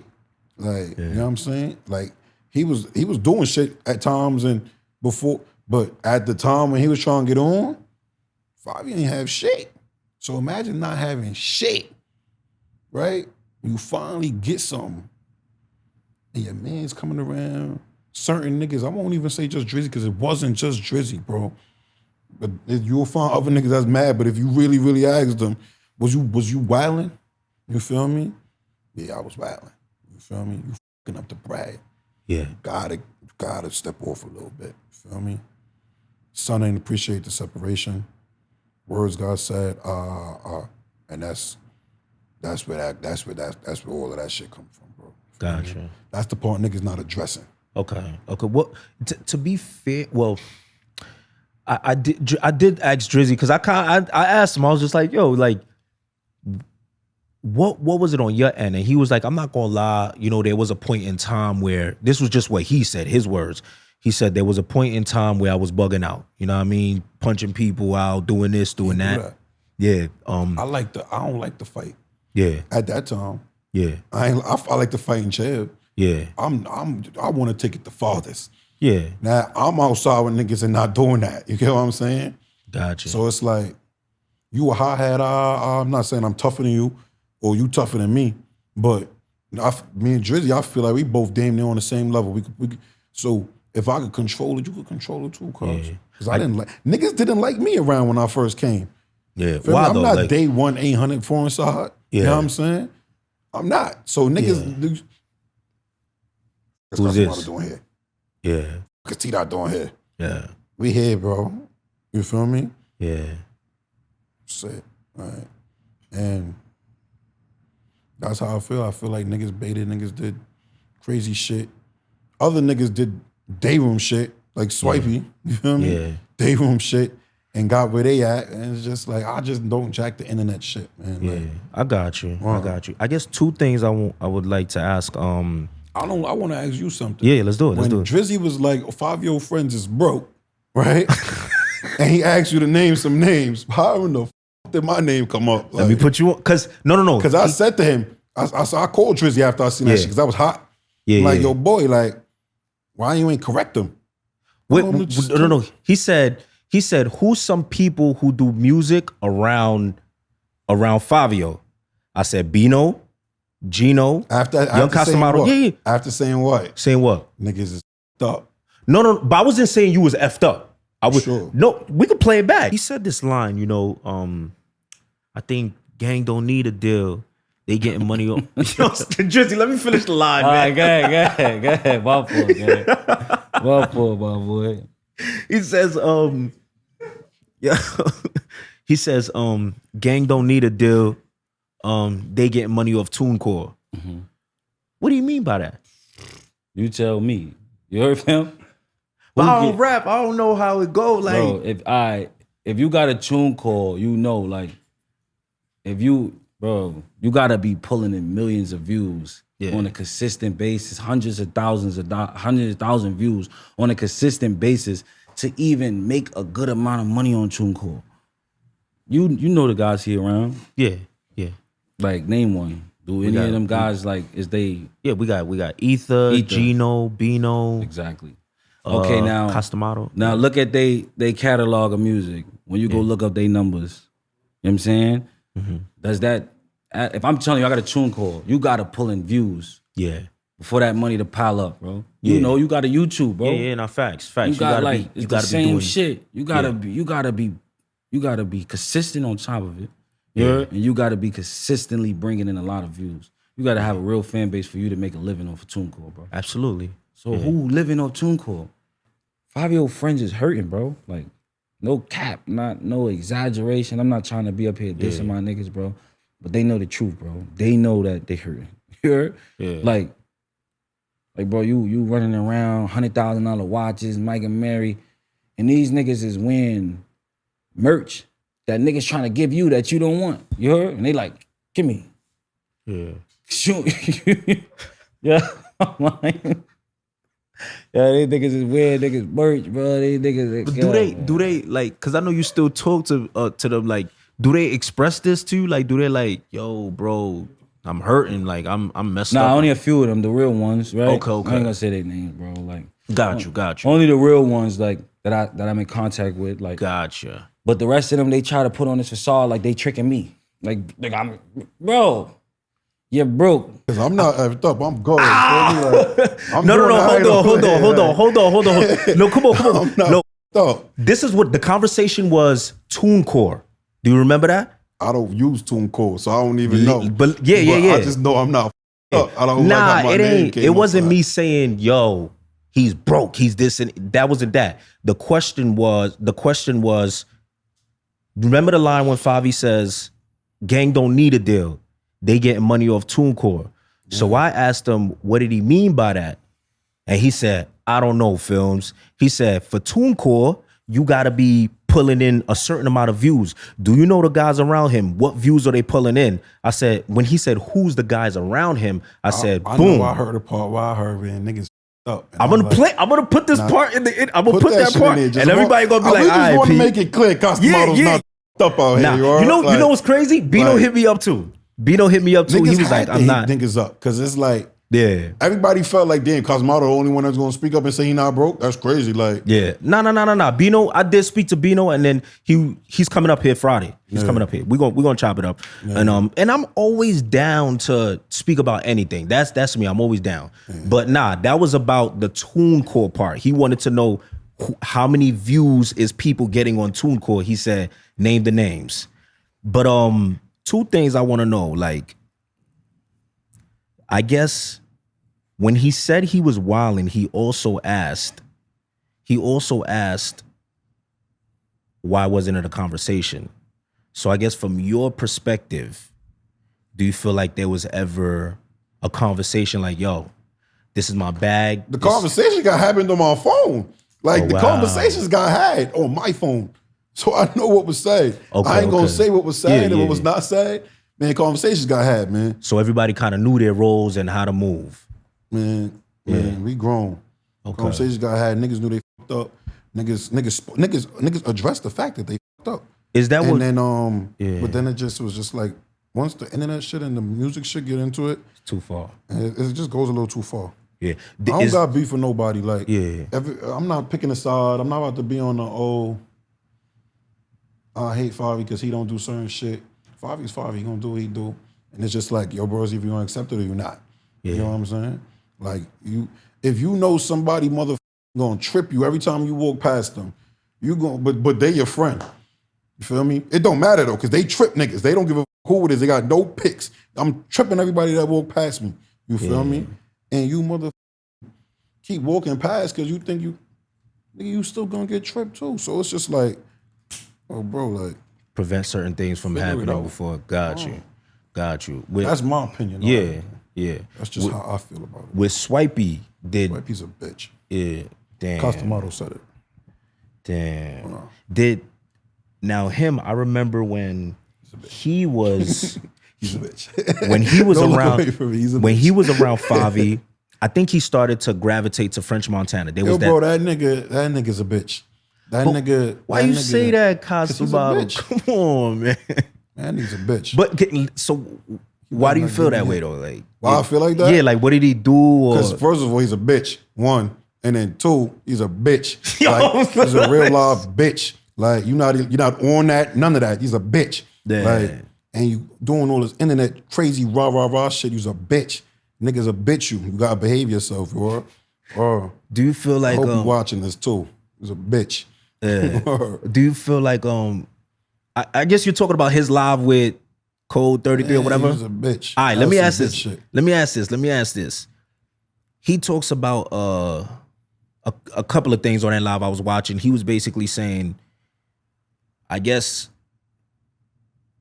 he gravitated to French, and I remember myself was when Fivio was kind of like, yo, don't be French Montana's background dancer or something like that. No, the live was the nigga. But I was on the live. The nigga said, yo, French, niggas is not, like, everybody's not a dancer. Niggas are rappers, bro. So all of this, first you spinning, spin.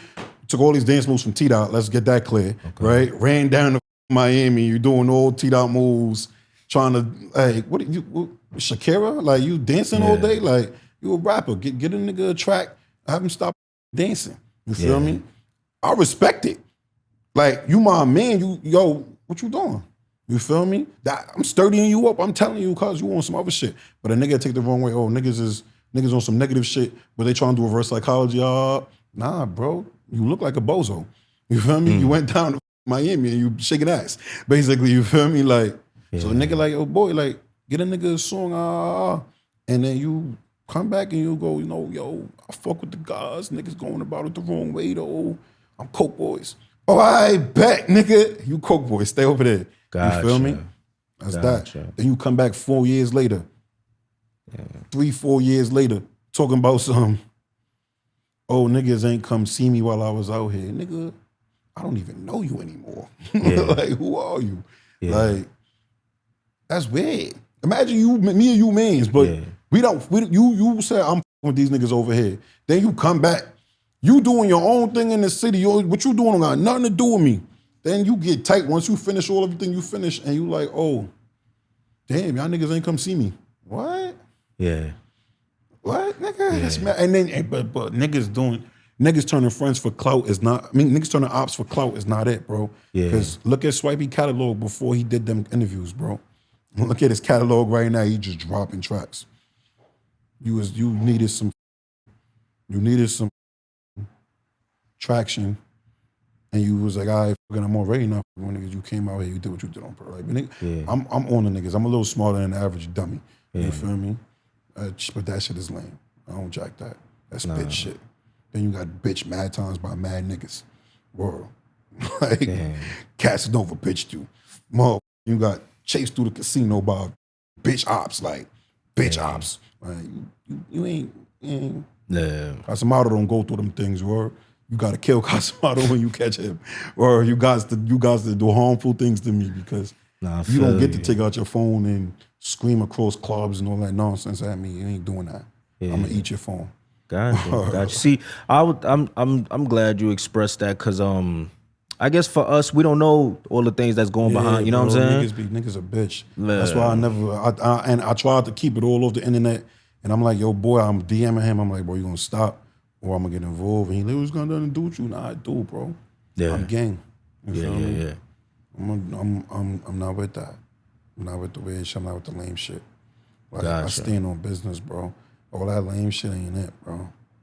Gotcha. I don't turning in an op for clout is never a sanctioned move. Why is the conversation to try to make people get back to the friendship or the conversation to resolve everything? Why does that come after the disrespect? You know what I'm saying? Why is that non-time? Yeah, like, I don't know. Like, me and Fivio was on the phone the other day, said the same shit. Like, bro, like, all these private apologies and all that other shit, bro, that shit not it, bro. You do the most in public, and then shit is just weird.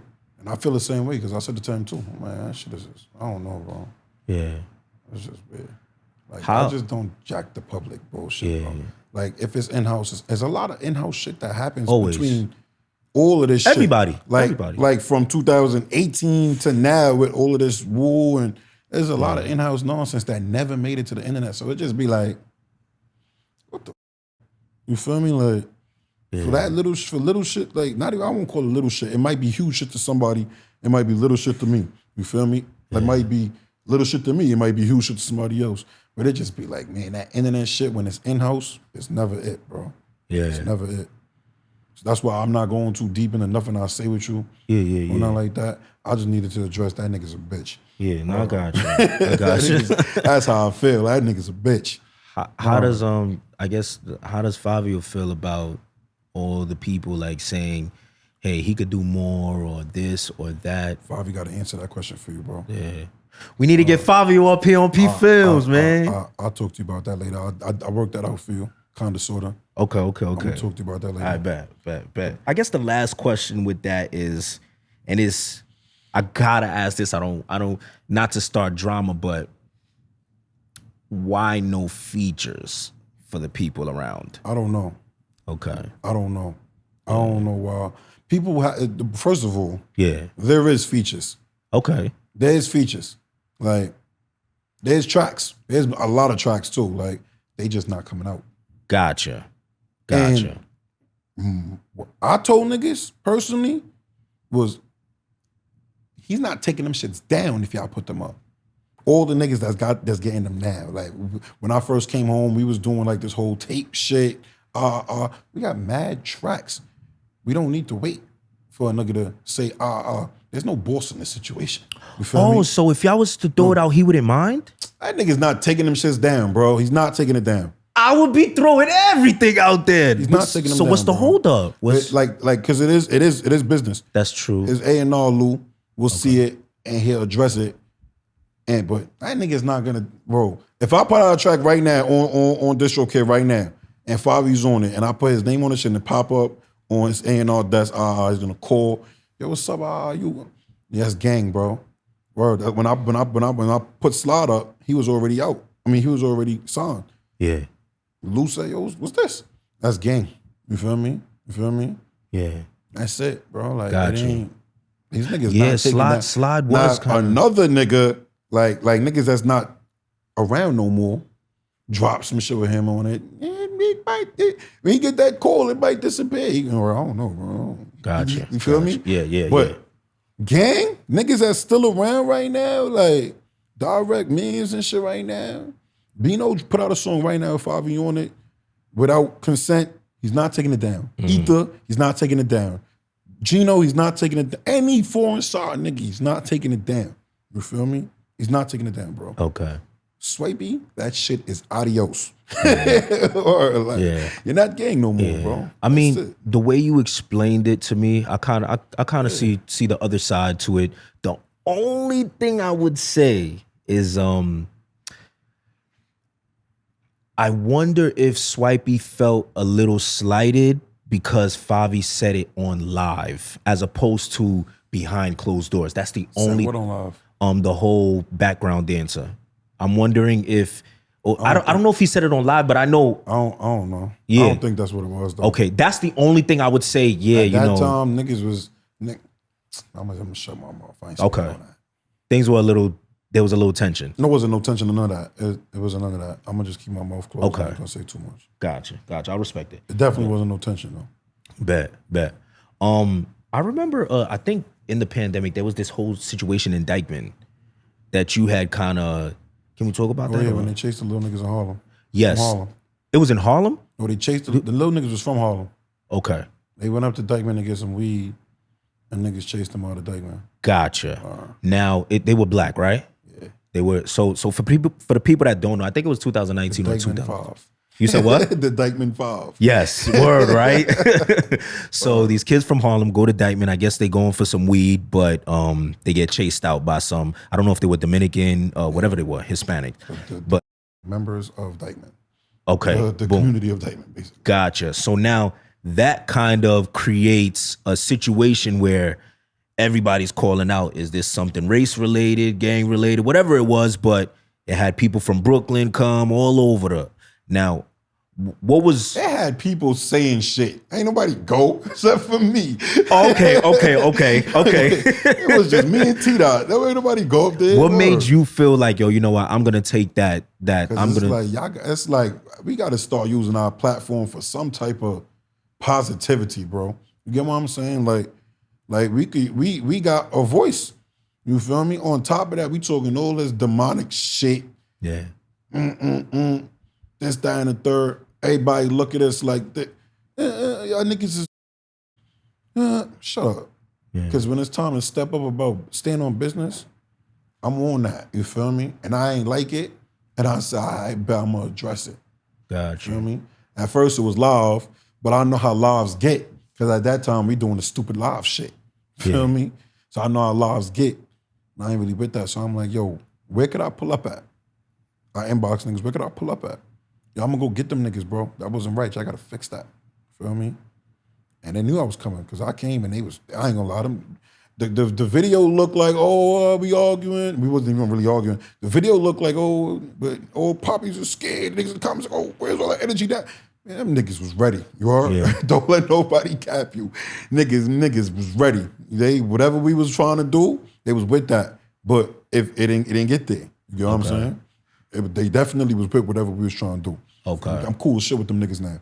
Gotcha. How did it, because 9 times out of 10, you might see something like that happen and then it gets, you know what I mean? It gets physical, whatever. What was the conversation like to where there was an understanding? And first of all, why did they chase them out? Was it they thought they just thought they was coming to loot. Gotcha. Gotcha. So when I made it like, yo, look, like I'm using my platform and who I am and the respect I got in the city, yo, come on, we gonna go over there. Feel me? Yo, shut, bro. I did that. What's that about? You know what I'm saying? These niggas not on that. These niggas cop weed over here. That's when they met the nigga that they cop weed from is standing in the circle with niggas. They're like, yo, I cop weed from you. Oh, yeah. Oh, yo, my bad. And shit start getting worked out. But if I was to just go up there on hots, the situation would have went way worse than how it went. But I went up there on some man time. You know what I'm saying? Like, nah, we ain't on childish shit. We ain't about to go up there, rah, I'm tougher than you. Yeah. Nah, you on man time, it was sharp. Feel me? And that's how that went. Feel me? And everybody respected everybody. You feel me? And shit didn't go left. It went how it's supposed to go. That's what's up. Little niggas got their respect. Gotcha. Did you at any second think like, yo, this could go bad, or it was kind of like? When I got out the car, I said, these Spanish niggas gonna shoot me. Yeah. Word. I said, I ain't gonna lie, this shit get wacky, you feel me? Like, wow. Nah, bet. Did they give anything to the kids, or was it just like? They gave them niggas $1,000 each. Oh, wow. And they gave them niggas, I think they gave them some weed, and they gave them $1,000 each. Wow, that's what's up. They came and told me, like, yo, get your PC from them niggas. Word. I ain't never take nothing from them niggas. I got a bucket full of roll-ups, pre-rolls. Okay, I don't even smoke like gotcha. that. You feel me? Yeah. Get them shits to TDOTT. Gotcha. I think I gave you some of them shits. Remember we bought them shits? The bucket said that shit was dirt too, right?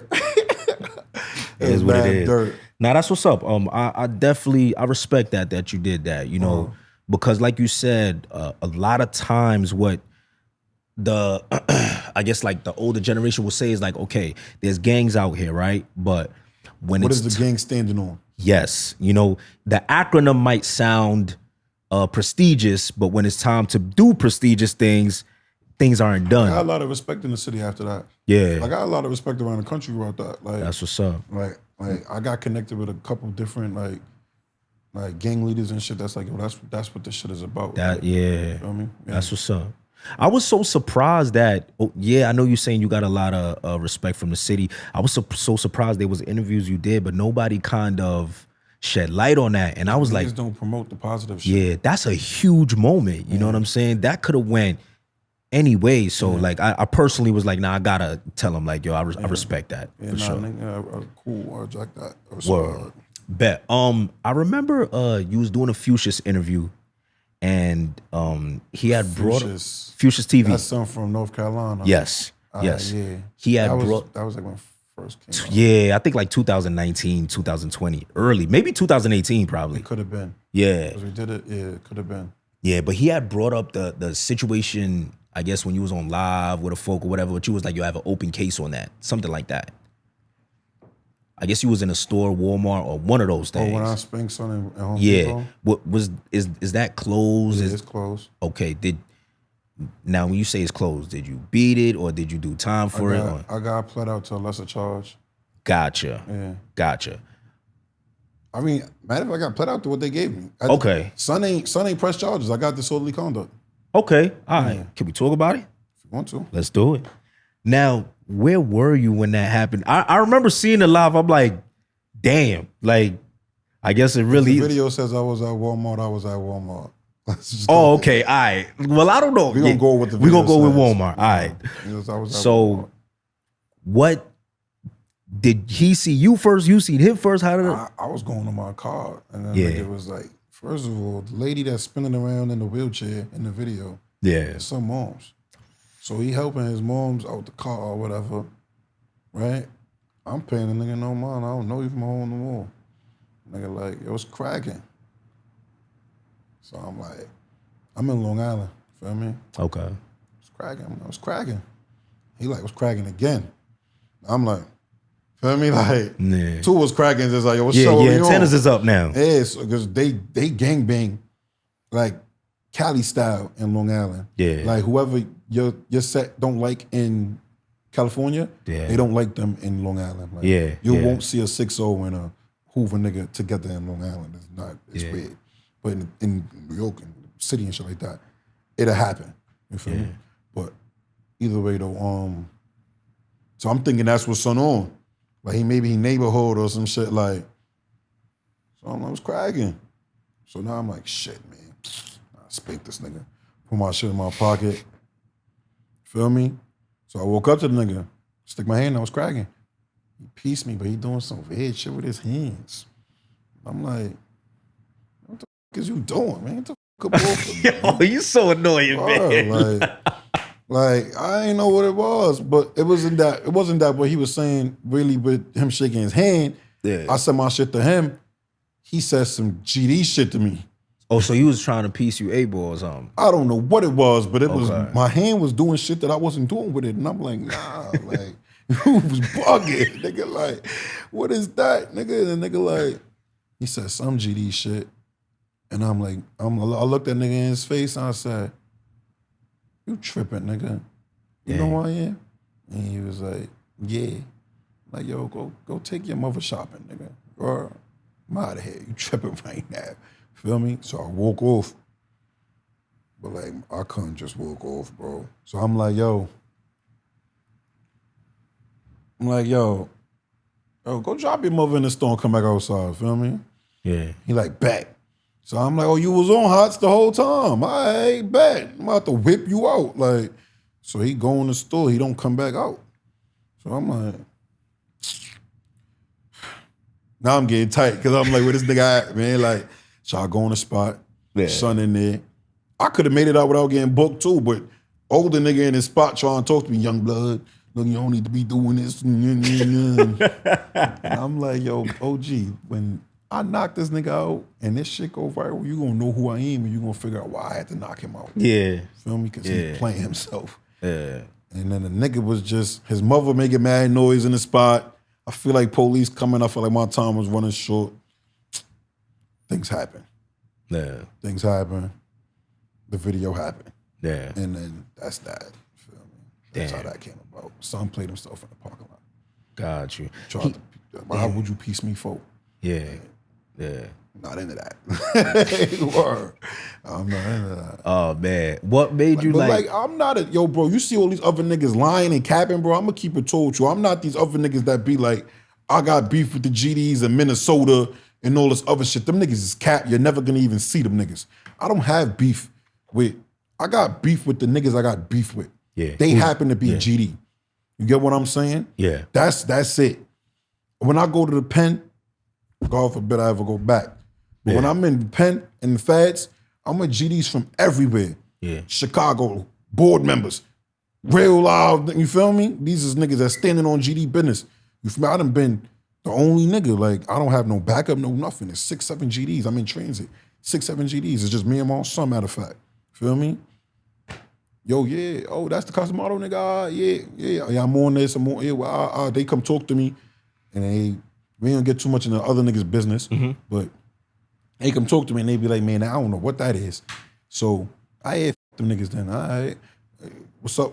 So I'm like, bro, I don't got no worldwide beef. That's odd, bro. I don't got beef with niggas I don't know. That's not beef. You get what I'm saying? I was on the yard with mad GDs. I used to work out with GDs at some point in time. I told niggas straight up. I say, oh, listen, cuz, I'm tell you like this.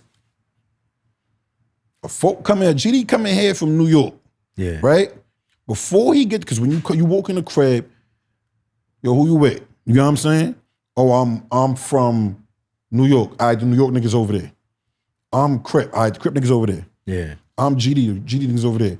You come in that crib while I'm there, and you say you GD, you're not gonna make it to that door to where them niggas is at, bro. Yeah. If you from New York, got you. And I know you, I'm blowing you down. We out of here. We all going to the next spot because it's over for you. I'm blowing you down. And I told him that respectfully, yo, bro. I'm not jagging nobody from New York. Straight up. Yeah. I'm not with that. They come in here, I'm gonna blow their ass down. Yeah. I mean, before they get to go on count or none of that, y'all can't even be mad at me because they not on count. You feel me? For a nigga to go on count and blow his ass down. Gotcha. And that's it. I don't got beef with niggas from Tuscaloosa, Alabama, and shit. That shit is stupid. Yeah, I got beef. I would know you. Yeah. You feel me? Now, like, that's fucking up the money on top of that. Like, I'm acting like I got beef state to state with Mad GDs. Yeah. I don't know y'all. I don't have no problem with y'all. Y'all niggas is Gucci. But them niggas over there, yeah, we on that. You know what I'm saying? Yeah. You being around, like when you say, or kind of around the board members, how do they feel though? Because this is a question. Niggas ask me what it's about. Yes. Like, how do they feel about the songs like GDK and this and that? What's up? Why you doing that? Yeah. Oh, that's what's going on in my city, cause like, you feel me?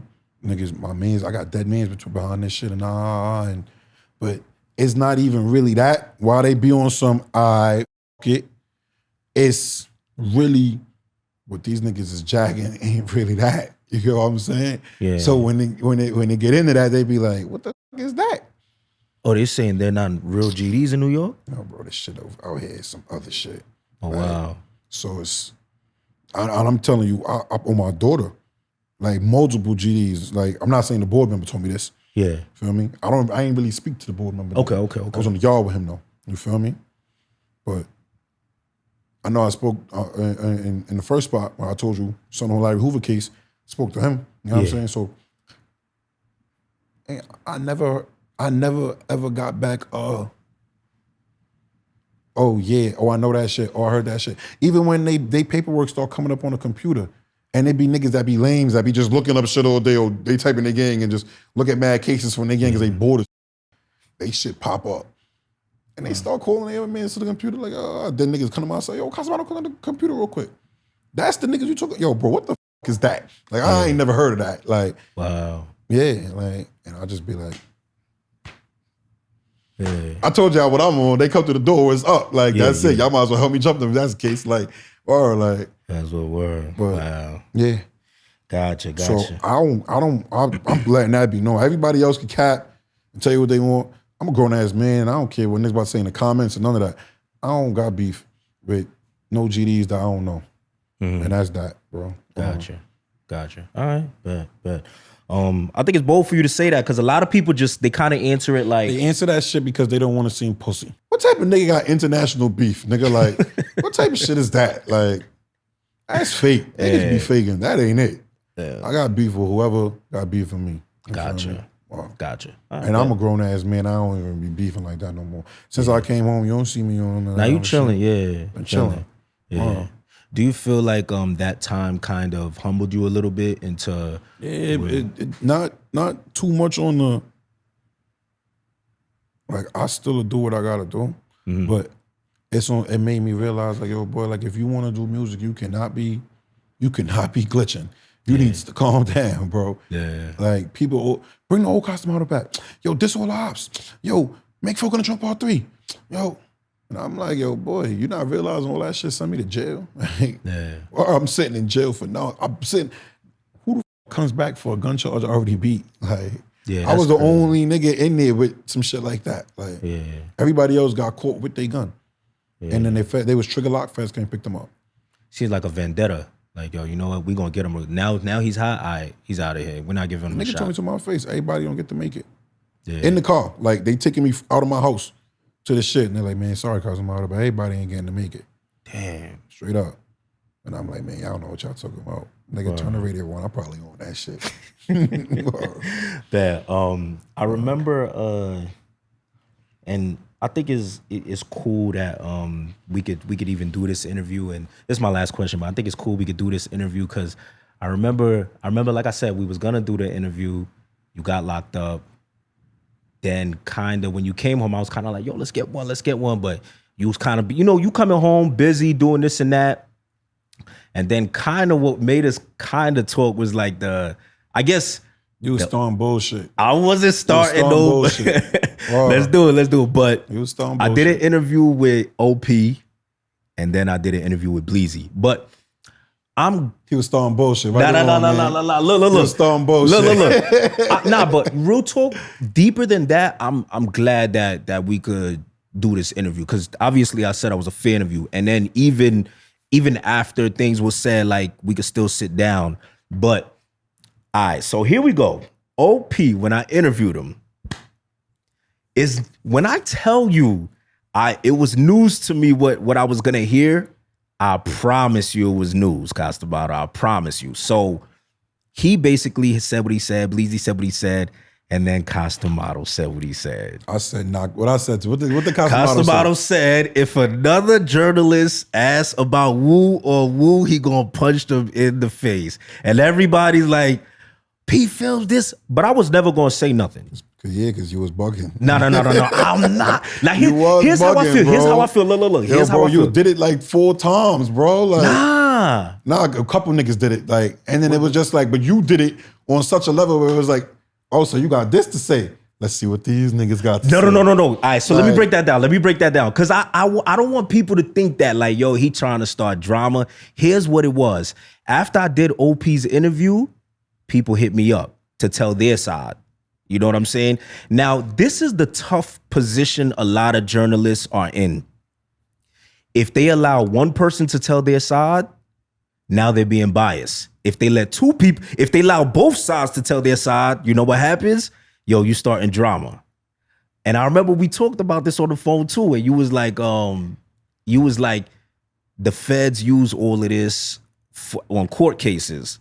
But my response was, and I would love your opinion. Why is it always internet and fed work when it's interviews, but not internet and fed work when it's music? Because the feds, the judge got his discretion to use your, in the feds, I can talk on the feds, the state a little weird, but in the feds, the judge got discretion to say, that music shit don't mean nothing. That's what he did for me. A federal judge got the discretion to go, that music shit is just music. Yeah. You feel me? The DA gonna take it and make you look like a monster. You feel me? But the judge could say, that nigga's making music at the end of the day. Yeah. Now, when you get in an interview, if I was to sit down here earlier, when we was talking about like what they said in my case and shit like that, and I go, yeah, them niggas was like, I caught a body and I was shooting at niggas and shit. You know, had to do what I had to do. Yeah. What, nigga? Oh yeah, you have to cop out now. You know what I'm saying? You just admitted to a body. You didn't do it in a way to entertain nobody, nigga. You sat there and did some clown shit and put yourself in a predicament. You get what I'm saying? That's dumb shit. Especially because most of this shit that be going on these interviews be capped too. So you setting yourself up for some on a cap, and then a lot of the shit in the songs be capped too, though. That's what I was about to say too. Another thing, what about the people who's just it's entertainment for them? You know what I'm saying? Like they not. Most of all of these new rappers to me is this all entertainment. Yeah, all of them. I'm not picking one new rapper right now where I could go. Nah, it's all entertainment. Yeah. Only nigga that I saw, and I didn't even get to see cause was the K-Flox nigga. Yeah. Other than that, like, and I like the nigga because like, this nigga moving like me, like he was on some bullshit, and I'm like, I like this nigga, like, but I can't. The niggas that's out right now, who can you say it don't look like entertainment? Yeah, but a lot of people going down. The best drill rapper right now is Lil Marble. Views wise. Yeah, the nigga's doing 3 million in the first week every time. Yeah. But I feel he's trolling. Yeah. I mean, from what I heard, he's got marketed and all. Yeah, he has. He's very. But you are trolling drill. Yeah. You're not like the shit is all a joke. Like he's saying it in his bars. Like I don't do this shit. I'm just this is what y'all want to have me say it. Like yeah. But you see, I think that's a little dangerous though. See, like because when we start to say things like no rap cap or things like that, that's, you know what I mean? That's saying a lot. You know what I mean? It's like when we start to say, yo, it's rap, there's no rap cap, there's no rap in my cap, you basically telling the cops, you feel me? That's why I be like, why journalists get so much heat for, man? And another thing, I feel like, what's wrong with the truth? You feel me? Like let's say you sit on this couch and tell your truth. You feel me? Like, why would I don't understand why is that a bad thing? You dig what I'm saying? Like, if you like, yo, you see how you spoke earlier when we talk about the whole Pop Smoke situation. Somebody might take offense to it, but that's your truth, whether right or wrong. And I feel like as journalists, you have the responsibility to give everybody a platform to tell their truth. You don't need to be telling too much truth. Hold on. I be trying to but say. I don't. No. Much truth getting said sometimes. Now you know what it is. And no, hold on. Yeah, go ahead. It be so much truth getting told sometimes that niggas get into these places and they start saying too much. Gotcha. You get what I'm saying? Like when niggas spoke on Upper, when Drizzy spoke on Upper, you feel me? Drizzy was not wrong. Drizzy wasn't wrong where he was like, because Upper is a manipulative. Upper is smart as shit. You hear me? I'm not about to say I'm gonna punch Upper in his face. We ain't doing that. Yeah. You feel me? You cool with Upper? I'm cool with Upper. Me and Upper started out as beefing though. And we ended up meeting up 2 o'clock in the morning in the middle of Flatbush. Like, and it got to where it was at. So, like, Upper not stupid. I'm June Stellars up. No. Upper know exactly what he doing. Yeah. He gonna amp you to bait yourself because it gets views.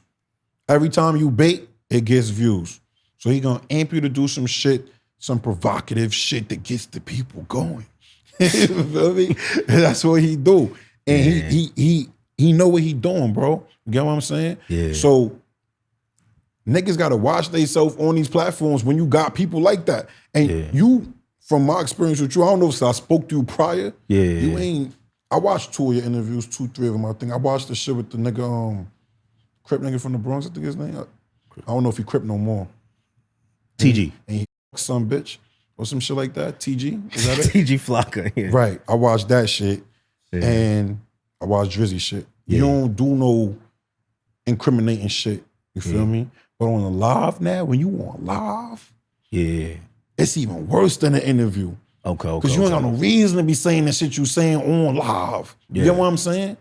And they gonna take that and they gonna try to book you, nigga. Like that shit will be in your paperwork, and they won't. It'll say what you said in quotations, and then the minute and second mark. That's now, what it look like. It's crazy you say that because K Flock's case. There's someone on the case, Sticky B. He basically came out and said 85% of their case is from love or Instagram. And that blew my mind. And I wish I'd have been home for that. Because I'd have been like, yo, y'all niggas bugging. Yeah. I'd have said something to niggas. Bro, I'll be saying shit to niggas, bro, because I'm a little smarter than that. Yeah, you've been through, this stuff before.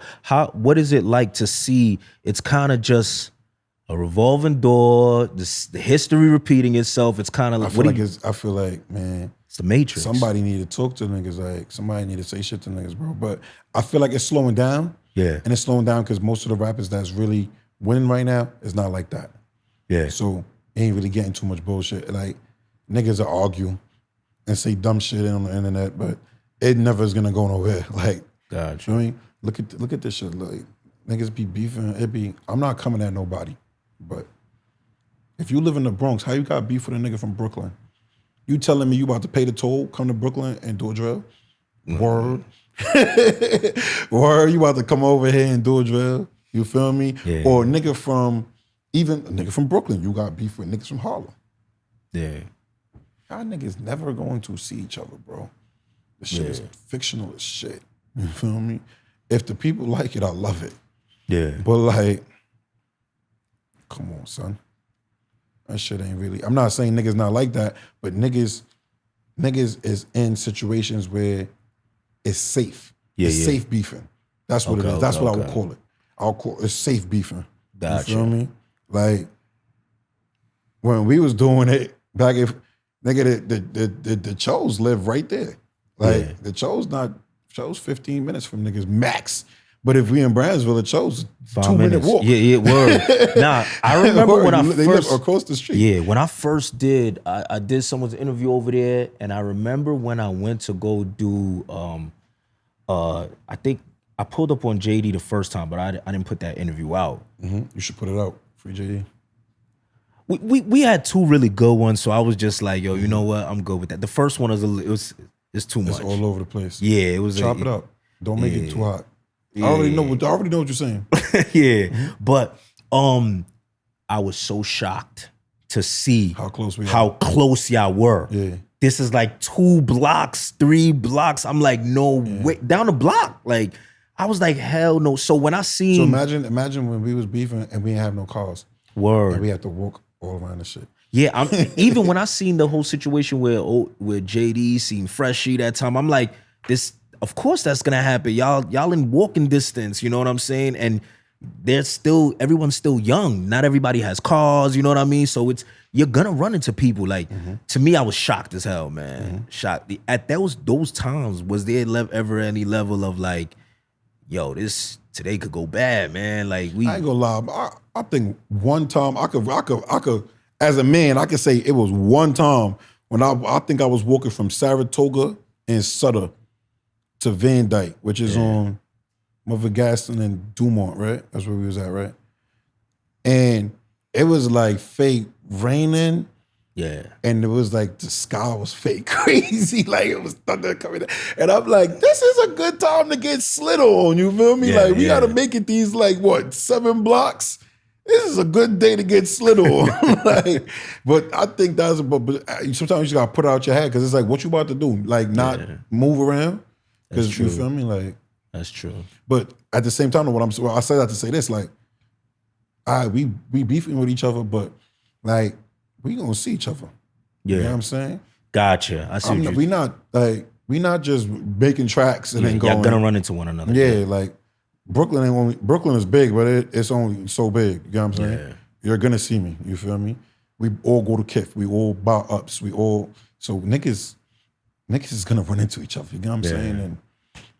And shit happens. So now it was just like the safe beefing because it's like you're never gonna see me. I'm never gonna see you. I'm never gonna go to where these niggas live, Sugar Hill or Sugar I'm never Hill. gonna go to Sugar Hill. I'm never gonna go to the Bronx. I'm never. What the fuck am I doing over there? Yeah, hanging around on some day room shit, playing around. Yeah, you know what I mean? We're not from there. We don't belong there. Gotcha. Or them. Y'all are not coming to smoke it on Boomer. You're never coming to Brownsville to smoke on Boomer. Like, you're never gonna come do none of the shit you saying you're doing. It's safe beefing because you could just run your mouth on a mic. You know what I'm saying? And that's the new shit I don't jack. I don't like that shit. That shit is weird. When we had that discussion, both OP and myself, I asked him a question. You know, did Woo in Brownsville influence Woo in Canarsie? His response was more so it's two different. They already had their thing going on. Two different things. Okay. It's two different things. Like niggas' whole bop is different in the flows. Okay. Compared to niggas' bop in Brownsville. Like I don't know how a nigga could ever say this shit is the same. It's not the same. You feel me? The word is the only same thing. You feel me? And the spelling that changes. Shit's not the same. Like what niggas do on the floor and what niggas is doing in Brownsville is two different parties, bro. You know what I'm saying? Like it's not the same. The influence, there ain't no influence, there's no none of that. It's just, niggas start saying Woo or for some whole other shit. And it's just way too many stories on how the floor starts saying Woo. I ain't even really getting into it. Okay. I personally don't give a f. You feel me? I f with both sides. This is my means. I jack both of them. You know what I'm saying? Yeah. But there's no, to what we doing over here in the floors, there's no influence from Brownsville. And I can say that because I've been on both sides. Gotcha. You know what I'm saying? Music-wise, there's no bigger influence in Canarsie than Pop Smoke. Yeah. Period. Look, you got a bunch of baby Pop Smokes running around. Yeah. Feel me? Like, a lot of people do his sound and shit now. You feel me? Like, there's who can you say, them niggas from the floors copied that nigga from Brownsville? Choose one specific nigga. I think more so not the way that y'all move in Canarsie. I think they're going with the word and the word. Yeah, I give them that. Okay. I give them that. Yeah. If they want to take it, they take it. I done heard too many stories on how it started, how they start saying it. Feel me? It is what it is at this point to me. You feel me? Got you. But Got you. And your influence doesn't mean a word. You get what I'm saying? Yeah. Influence means y'all taking what we doing and y'all doing it. It's not though. What they doing over there and what they doing over there is two different things. Gotcha. You feel me? We just got the same ops. Okay. That's the mix. That's what kind of connected you. Gotcha. Not connected neither. We just got the same ops. Yeah, kind of like, so we see what y'all doing over there. It makes sense, I guess. Because they try to take shit like the whole certain niggas that's woo. I'm not gonna say nobody's name. Yeah. Certain niggas that's woo from the floors used to fuck with the ops. You feel me? Yeah. And they go, also, how them niggas came now? Shit happens. You feel me? Like, that's like even in jail. A lot of niggas that be friends with certain niggas in jail, you probably fought that nigga before. I know a lot of niggas in jail that's friends with niggas they fought. Yeah. But they had to get that respect off, you feel me? And it's the same way. I could have been friends with you, do some op shit, now you a op. Gotcha. You know what I'm saying? And that's how that went. But I don't see no, it could have been. I tried to do it. I tried to make it a thing. Yeah. And it was ignorance from one side, then there was one side like, man, we not jacking the ignorance, then other side like, man, nah, fuck that shit. And it was just, you know, gotcha. I definitely tried to put it together. Gotcha. I thought it was when we heard Pop Smoke say, riding through the Ville, dropping the choke. Yeah. That's when I was like, you know, maybe there's some form of, you know what I'm saying, connection there. But just all right, we'll keep it at that. Bro, I was around for a lot of the shit. Yeah, you on both, you know what I'm saying? I was around for a lot of the shit from original. Like what you can do and what niggas have to respect, Brownsville is the original Woo. Okay. I'm gonna give niggas that all day. You feel me? Flossy started doing their own Woo shit. They start doing Y'all niggas originated y'all thing, but Woo just being this war over Woo is ridiculous. Because if this is a real thing, Joel Santana around shit, he's the top boss of everything, man. If that's the case. They kind of got it from that, right? He was doing the Woo shit too. Yeah, that's what I heard. They got it from. I'm not jacking that either, but word. See, you know what? I'm saying though, like there was a person and a group of niggas doing that shit before us as well. You know what I'm saying? So if we about to fight over a word, you feel me? None of us got this shit. Gotcha. But as in how niggas move and what niggas is into there's literally no correlation. Niggas bop and niggas make it seem like Brownsville and Canarsie is like, nigga, you leave Brownsville, you're in Canarsie. Yeah. Like literally, you're like, we are the next neighborhood over. Yeah. You feel me? Like it ain't that far. Gotcha. You know what I'm saying? So, well, that's just how I feel on that. Yeah. When the whole Bleezy OP shit, I spoke to Bleezy. I'm like, yo, shut up, man. Because nigga said my name in the interview too. Every time somebody says my name, bro, don't ever think I don't address it. I address it. You hear me? Yeah. Why? Why say my name? Like, for what? I'm not bothering nobody. Like, I'm staying out the shit. I think the shit is frivolous. Yeah. Why this nigga saying my name? I spoke to Bleezy. For real, nobody cares about the shit. Yeah. You know what I mean? It just is what it is. It is what it is. Spoke to OP. OP like, yeah, this shit frivolous. Spoke to niggas. Bleezy like, that shit frivolous. Everybody else like, man, yeah, niggas know what it is, bro. You know what I'm saying? And the way I'm always stand on it. I feel like, yeah, Brownsville made the original Woo for Brooklyn. Because before it was Woo, niggas was Final Four. It wasn't even called Woo. But niggas was making the sound Woo, you know what I'm saying? It wasn't no Woo. Gotcha. You know what I'm saying? That's the only thing that fake be throwing me. Like the floss, I feel like the floss was the first niggas to really, like niggas was writing Woo on their book bags and all that shit, but I don't never really remember nobody saying Woo. The word Woo was war and all that, but that's a whole nother argument I refuse to get into, you feel me? Like, gotcha. Brownsville originated Woo for Brooklyn because when Final Four was going on, Brownsville was the headquarters. Final Four was all around Brooklyn. It wasn't just Brownsville. It was Franklin Avenue. It was Gowanus Projects. It was niggas from all over, bro. And then they had their niggas from all over. So it's like That's why I say with this whole new beef shit is weird, because literally it was sides from Brooklyn. You feel me? Beef with other sides. Like it was an all around Brooklyn thing. You know what I'm saying? So when they get to this whole safe beef and shit, it shit makes me scratch my head. Like I don't know how to do that. I don't know how that works. But yeah, that's my take on niggas with that shit. You feel me? Right now that shit is dead. If y'all niggas, I swear to my mother, word to my on crack. Y'all niggas call my phone like, yo, Costamado, you dead ass. Yo, boy, I'm not Woo no more. I'm Crip. Leave me alone. That's what I'm gonna tell niggas. Just so please don't call me, bro. Because I don't care, bro. Like, you know I don't care. I don't care about that shit, bro. Got you. Bro. Everybody just get their bread. And as long as we both sides got money, everybody's fine. Never prosper. Gotcha. Bet. Well, you know, where does young Costamado see himself, you know, Costamado go to trial next month, man. Costamado beats that trial. Costamado's outside. Gotcha. Shit is active. Is it like a big case or something serious? I'm going to trial. Okay. I don't want to speak nothing on that. All right, bet. Yeah, well, but, you know, everybody say a prayer for young Costamado. Shit goes where it's supposed to go. I'm going to do some numbers. Yeah. I got a lot of shit coming. I might drop a tape in the next week. I ain't dropping no tapes in the home. I might drop a tape in the next week called I'm Hurt. You say I'm hurting? I'm hurt, yeah. I'm hurt. What's the inspiration behind that? I'm hurt. Okay. Is that like a emotional thing, spiritual thing? Okay. I ain't, feel me? Got a lot going on. Up right now. Not financially.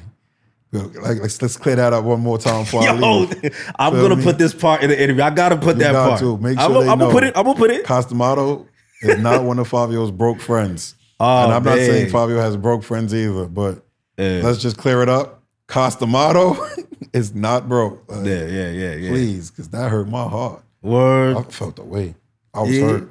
Bro, I said, damn, that's how niggas doing me on the internet. That's crazy. Man. Well, you hear y'all see them flash the money. Costamado's not broke. People ain't think Costamado and PPhilms would do an interview. Yeah, I ain't punch PPhilms in the face. But we could do a little boxing thing, you know what I'm saying? I don't want to box you. We could, you know what I'm saying? I hurt people. I don't want to do that to you again. I don't buy that. But nah, real talk, man. I truly appreciate your time. Like I said on the phone, anything I say to somebody on the phone or behind closed doors, I like to say it on the camera. You're somebody I was watching. You, freaking Favi, all of y'all, everybody doing their thing. Y'all, what y'all do allowed me to find my purpose. Yeah, and I'm happy we opened it. I came home, I ain't gonna lie, drill opened the doors for a lot of, and I've been with saying that. I was like, we made a way for mad niggas to eat. So you being one of them niggas. Absolutely. And that's to all the blogs out there, like, we can't knock the artists because without them, there's really no us. You know what I'm saying? So we all need one another.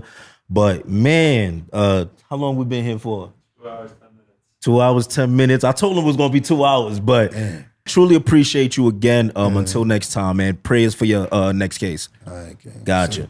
Whoa.